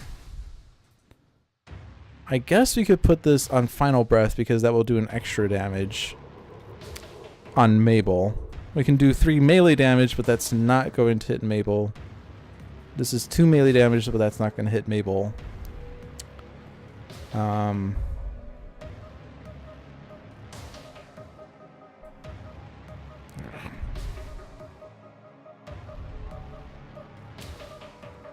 The problem is, so I could do Mistbound and Grease Gun, but the problem is that Capitan destroys a card at the start of her turn, Mabel destroys a card at the end of her turn.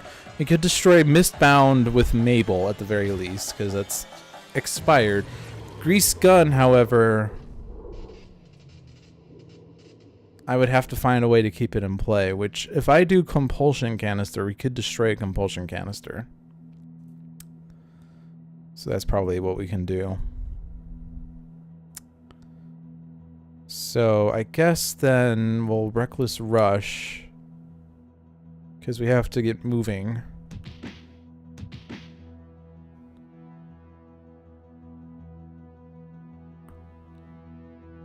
No one's gonna do damage. Yeah, I'm not gonna do that because I want to keep the tokens. And then we'll Mistbound. How is she at max HP? That's silly. I know that Darkwatch Nightmist is like a really powerful version of Nightmist because your base power can control what like cards like Heedless Lash do, but I feel like I like cards more, so I tend to use Tome of Elder Magic more, unless I have a reason to like if I have a Heedless Lash in my hand, I will use her base power. If I don't have like something that looks at the top of my deck, which I did not have in my starting hand, then I want something that will give me cards, because that's a little better than controlling my top 3, especially when I know what 2 of them are, which tends to happen. Stop Capitan from playing cards. Actually, no, Mistbound is not. Oh, right. Mistbound is not. Okay, we have things. I forgot that Mistbound was not. It's a one-shot. Oblivion is important. We need Oblivion. And then we're probably going to use Oblivion like right away, because that's 5 damage. So we'll do that.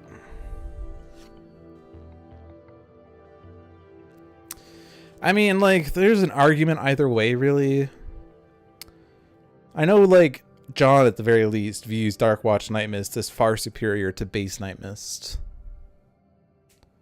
I really prefer base Nightmist more, though.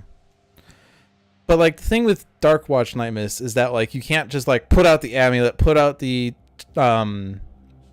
Star Shield necklace, put out Master of Magic, put out all the things that you would normally do with normal Nightmist, which is fine because variants make you play heroes slightly differently, but like part of what makes me feel like Nightmist is super powerful is that she can redirect damage and regain HP like a beast, and Darkwatch Nightmist gives you like control over your top several cards of the deck, but you lose the ability to redirect damage and keep your HP high, which, you know, in some situations it's better to do that. In other situations, like, I would prefer being able to cycle through her deck faster. So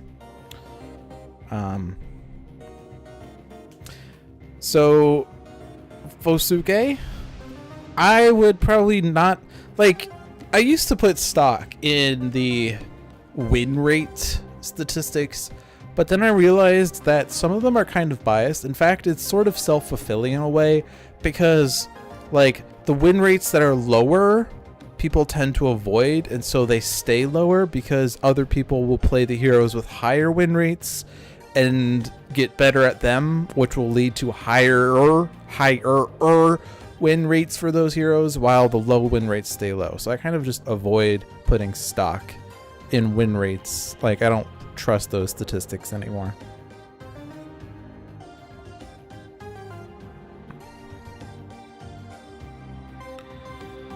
Nightmist is a rare example of a female character that looks better with short hair than with long hair. Yeah, I think that, like, I mean, I don't know if, well, I don't know if people are fully aware of this, but I'm actually gay. What? I mean, if you see my Twitter, it's like listed that I'm gay and proud. So I don't really pay attention to female characters too much. I sort of prefer females to have shorter hair in general. I think that the long-haired female is sort of a societally built construct. I don't even think that's a word. Like, society sort of says, okay, you're a man, you have to have short hair. You're a girl, you have to have long hair. And I don't really like a lot of those societal constructs because, like, they're dated, they're sexist, they're self-fulfilling again.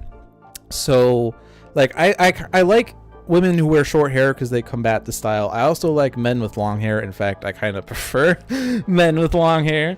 I used to have long hair too. I used to have hair down my shoulders. But unfortunately, I'm like losing hair, so I can't keep that look up. But I would love long hair if I could make it look good. I need a gun. So I'm gonna go put Prejudice out. And now, because we know that we're gonna get the Oblivion that does 2 and 3, this changes things. Because, well, we're gonna lose Prejudice because we don't have enough cards. Actually, I don't have to use Prejudice. I could put Prejudice out and then not use it. Because I'm going to be using Compulsion Canister on Skyscraper's turn. And Compulsion Canister and Final Breath, he'll hit Amazing Mabel for more. And then the problem is that I need to have 2 cards to destroy other than Grease Gun. And I don't want that to be Compulsion Canister and Prejudice, so I could just play an ammo card that I don't need. Like Liquid Nitrogen rounds. The other ammos are great. But now I could put out shock rounds on a Expatriate's turn. We could do 1 lightning damage across the board, so that's great. Compulsion Canister. Yes. And it's not Final Battle Force, it's Final Breath that has the damage boost. And that hits Mabel for an extra boost.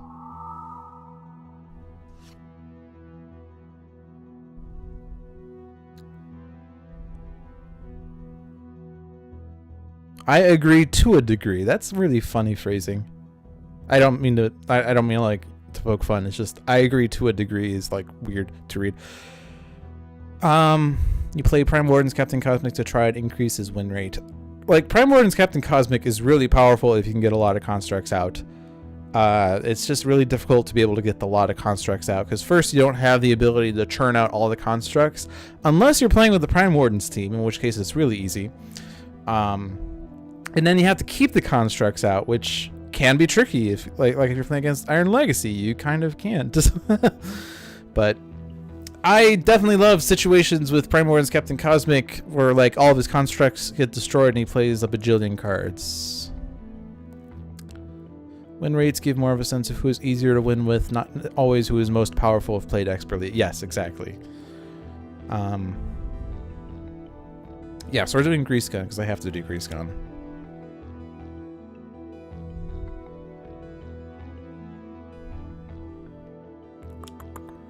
Celestial Executioner, who isn't actually doing anything. Destroy a card.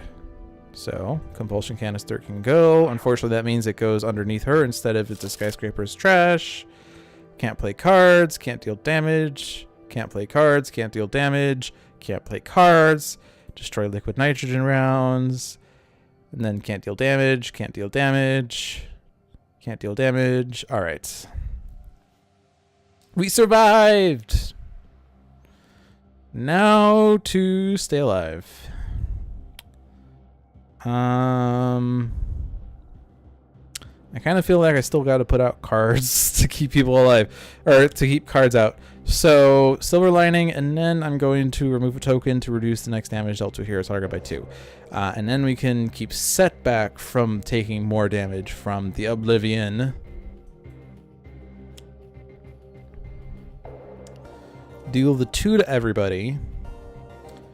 Hit Setback first because he is lowest.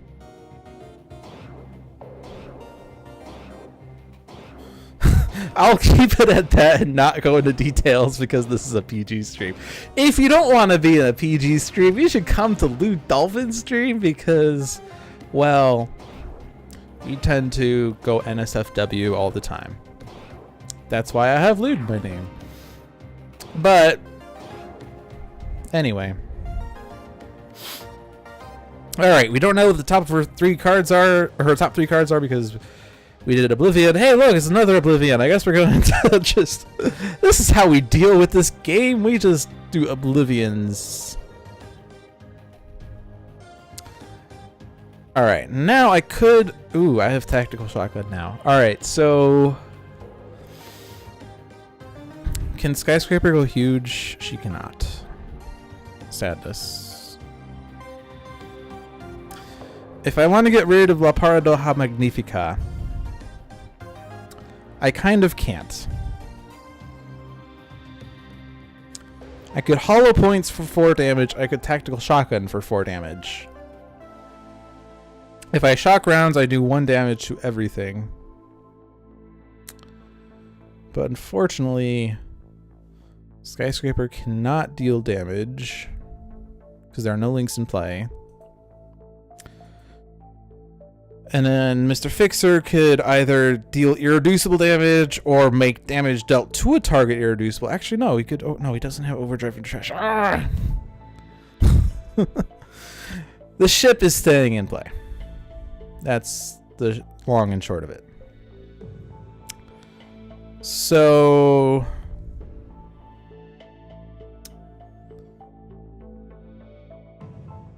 actually, yeah, no, there's no way we can get damage because the only damage in this environment comes from the Celestial Executioners, which is really weird. There's a chance that we get representatives of the Earth and can actually use it, like by Call to Judgment.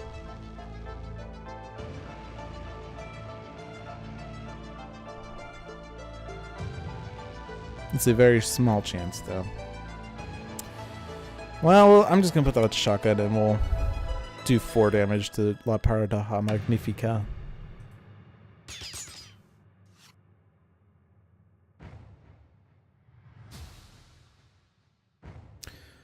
Long hair has more ways to look good than short hair. I agree. With short hair, there's only the one style, which is... I mean, I shouldn't say the one style, but like, the shorter your hair gets, the less you can do with it. Certainly, the longer your hair gets, the more possibilities there are, and certainly they're not always good. And you can just grow your hair out and not cut it or shape it in any way, but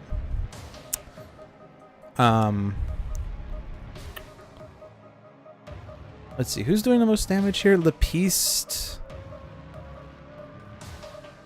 Yeah, there's going to be cards in play. Battleforged, however, does 5. This does more damage. Yeah, we'll put it on Battleforged because he's hitting Setback. But yeah, you have to shape the hair. You can't just, you know, grow it out.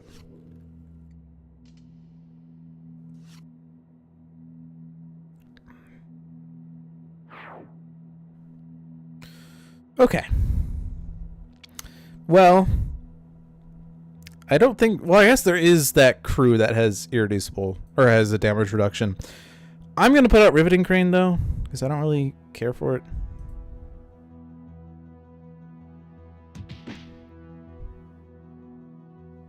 I'm going to destroy Riveting Crane.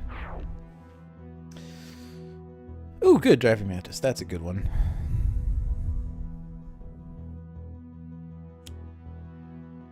Play this next to a hero character card, not next to a trial. Let's put Sky on trial.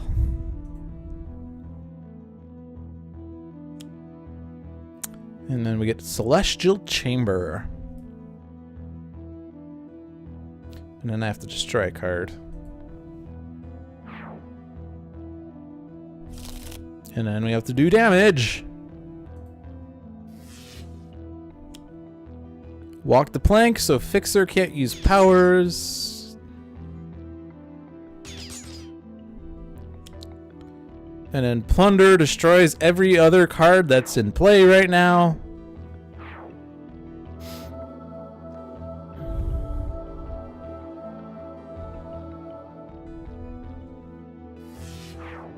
Oh, and then Battleforged plays a card, which gives us the Raiding Party! Yeah! Woo! But this is actually great because she discards the other cards. This is like actually ideal. Because she's going to shuffle all the destroyed cards. There will be some number of destroyed cards. Probably not enough destroyed cards, but there will be destroyed cards. Okay. So what can I do here? We're gonna do the we're gonna do the Oblivion for 3 and 4. So Setback's dead. Like, there's no getting around that. Setback's dying.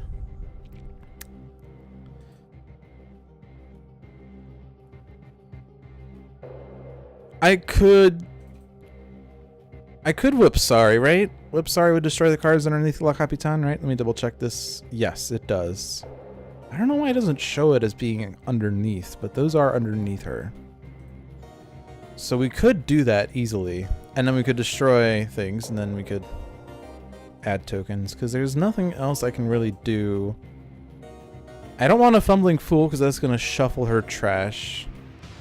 Karmic Retribution. I can regain 2 hit points, which is not going to matter. Each hero target can regain 2 hit points. Hey, Pirate Savvy, how are you doing?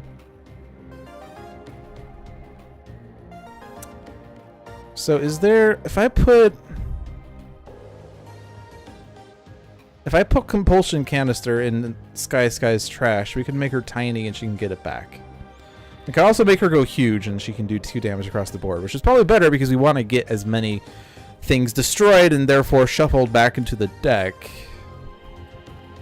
At the very least, we want the ship destroyed, but that's certainly happening anyway. I think we'll just do Compulsion Canister. And then I can destroy Captain's orders. I can add 3 tokens! I can reduce the next damage dealt to a hero target by 2. This is not going to save Setback. This can, however, reduce damage dealt to a hero. So this is a 3 and a 4. So certainly the 3. Oh no! It will save Setback. What am I thinking? Because I kept thinking he's going to be dealt 7 damage. It's not. This is not how this card works. Okay? But let's reduce the damage dealt to Sky. Because Setback's probably going to die regardless. As for are you winning, this isn't your stream, so you're allowed to cheer for the pirate. Yes!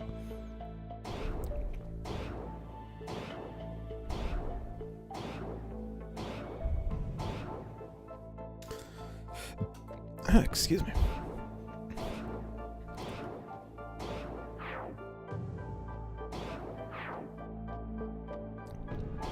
But to answer the question, am I winning? The answer's probably not. Alright, top 3 cards in my deck. Aw, man, I didn't get another Oblivion. See, I have a Heedless Lash, so I can control my Heedless Lash play, but neither of these cards are, like... I guess I could call forth and get 4. But, ugh. I mean, Heedless Lash is probably the best. And I'll put Planar Banishment on top in case I want to destroy an ongoing card, which can happen because she might play, like, Maria Elena's Revenge. Ugh, none of these cards are good! Why? True Shot regains 4, and yeah, she's not gonna... Ugh. Ugh.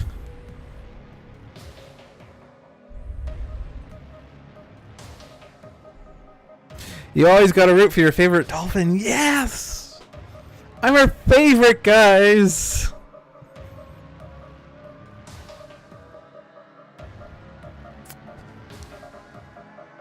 Yeah, there's no way... Well... If I play Colossal Left Hook... Except Fixer can't use powers, so never mind. I was gonna say Fixer could probably destroy True Shot, but he can't use powers.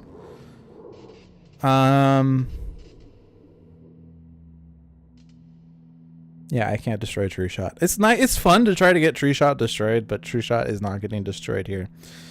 Well, you know, she needs guns. I'm just gonna skip because I don't think the hair trigger reflexes is worth it. Arsenal Axis is fine. Now, Colossal Left Hook.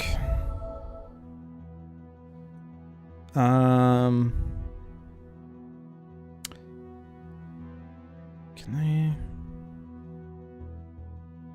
I could Micro Assembler on Fixer and we can get another Grease Gun. No, we can't use powers, never mind.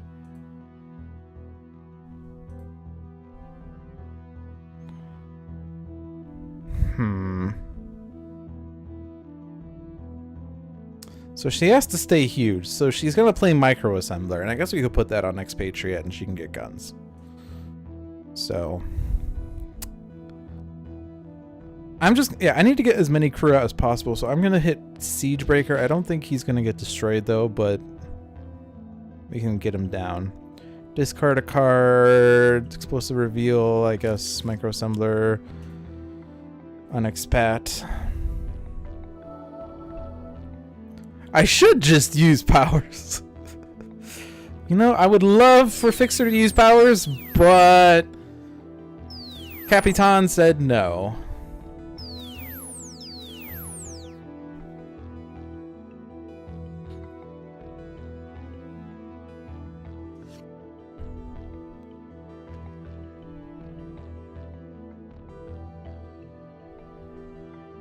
All right, Driving Mantis, here we go. And Pipe Wrench. Pipe Wrench for kids. All right, Celestial Executioner comes out and hits Sky. Sadness. And Celestial Adjudicator.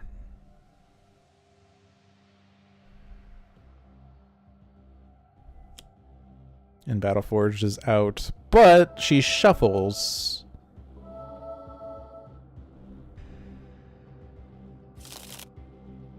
And then she destroys all the cards. Ah, no! You keep doing this thing. I don't think you know what that thing is. You keep doing that thing. I don't think it means what you think it means. Oh, man. Well, that was fun. Bye, Setback. Alright. Draw a card, use a power, reveal the top card of a deck, discard it, or move it to the bottom. I think the only power that's worth using is Skies.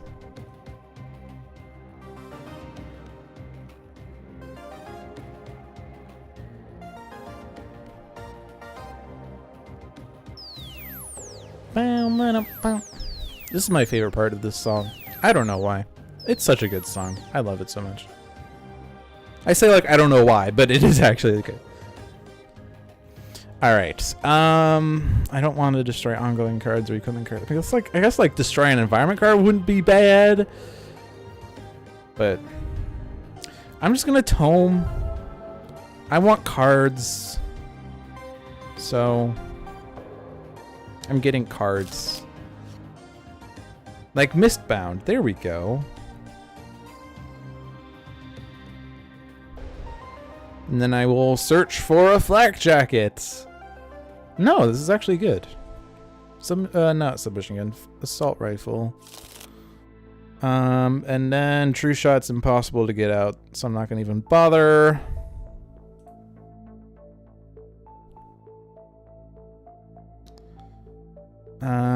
Siegebreaker and Battleforged.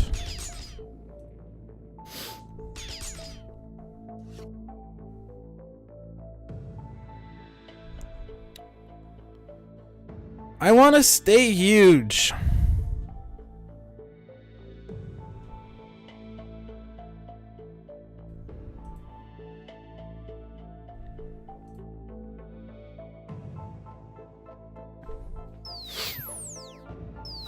We all do.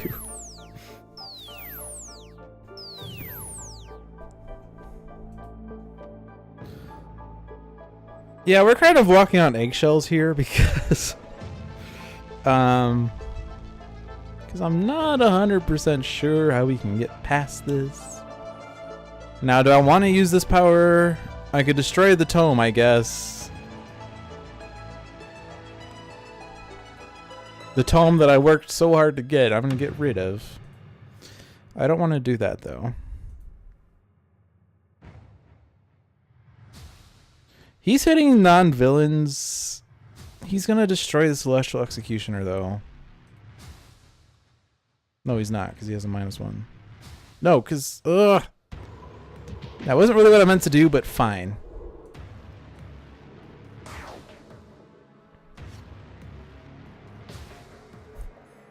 No tome to lose. Oh, man. I probably should have destroyed the Celestial Chamber, because now Sky's getting beat up. Oh, hey, representative of the Earth. Which is actually not exciting, because... Alright. I'm bringing out Setting Sun Ra, because I'm going out in a blaze of glory here.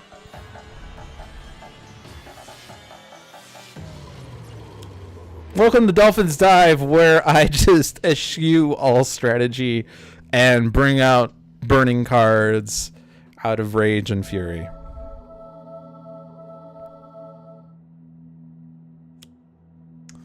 Oh, good. Raiding party. You know, now that I got all the crew in her deck, I'm so glad that she started off with a raiding party super early, because I was really hoping that they would all come back out.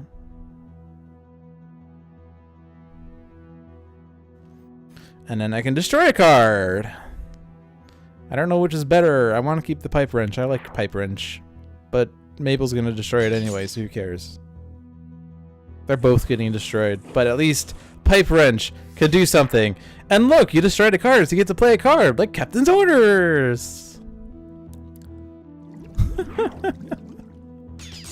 This is how I lose. The Earth is sentenced to destruction, guys. Then you see, the best part is it didn't matter what I did there. I mean, this happens. I mean,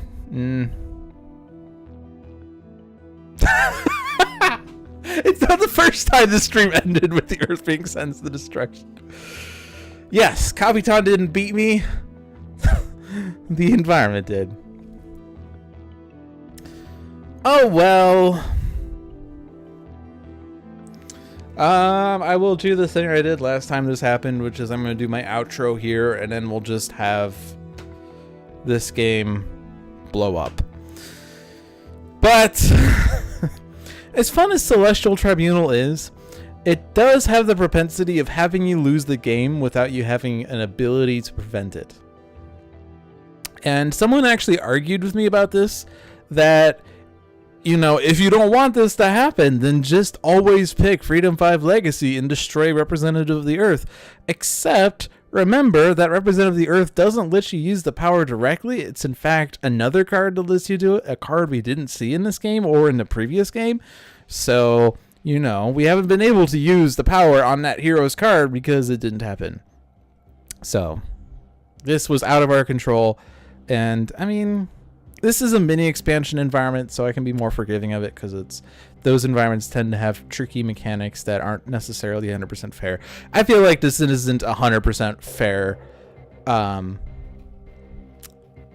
It's fun and it can do some cool things, but I feel like this tends to screw me up more often than it actually helps me. Like not just like, oh, this is a terrible card for the heroes, but more like, oh, the environment played this card and then the hero got destroyed before I could even do a thing.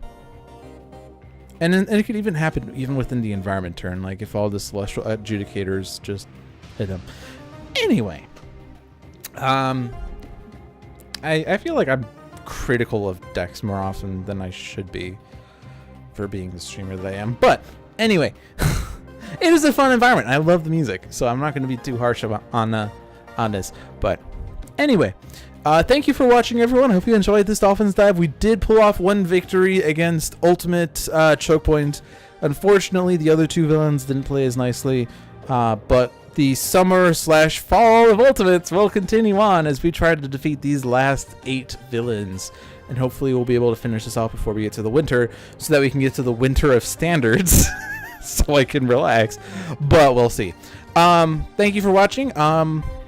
If you just tuned into the stream and you don't know what Sentinels of the Multiverse is, first off, you should follow this channel, because we have 4 weekly streams that are all exciting Sentinels content. We have Sentinels Live every Tuesday with Jeremy and John, who are 2 developers of the digital game, and they are the 2 main big guys of Handelabra, who is responsible for the digital game. And they also showcase some other content of theirs, like Bottom of the Ninth and One Deck Dungeon and soon to be Aeon's End and Spirit Island. Those are their next projects. You should check them out on Tuesdays at 7 p.m. We have Dolphins Dive every Friday at 6 p.m. where we do some strategy / fall victim to the cards playing against me / just talk about whatever comes up in chat, I guess. But we do a lot of strategy here, and you can see some stuff on some combinations, some card plays that work out better than others. We talk about things like the statistics project and how it's sometimes biased, not because of the person who made the statistics, but because the people who use the statistics, I can't say the word. The people who use the statistics then will follow it and will add to it and exaggerate the effects. Anyway, then on Sunday, there's Tales from the Archive with another letdown / Zach, who does storytelling Sentinels, who he spends hours crafting stories before his stream.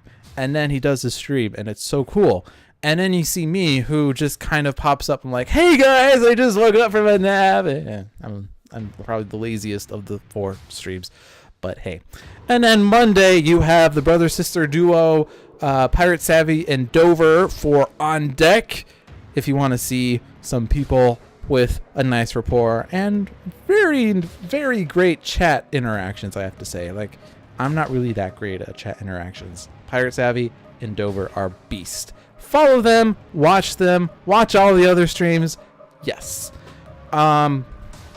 If you also want to partake in Sentinels of the Multiverse yourself, you can get the game digitally through Steam, through iOS, through Android devices. It is available for your phone. You can play it on your phone, you can play it on your tablet, you can play it on Steam. You can also play it on multiplayer. I don't play multiplayer on the stream, but you can do multiplayer, which is great because this is a wonderful cooperative tabletop hero-themed card game. That is a lot of words. If you prefer the physical version of the game, you can get it through Greater Than Games. And because Oblivion is mostly out now, there are more decks physically than there are digitally for the time being. That will probably change, soonish. Soon. Well, I can't say soon trademark because that does mean something, but soonish. Because that's not trademarked. The finger pistols. Yes, I have not lost yet, because here's what we do when I lose to Celestial Tribunal. I go full screen. I say, thanks for watching, everyone, and then I slide.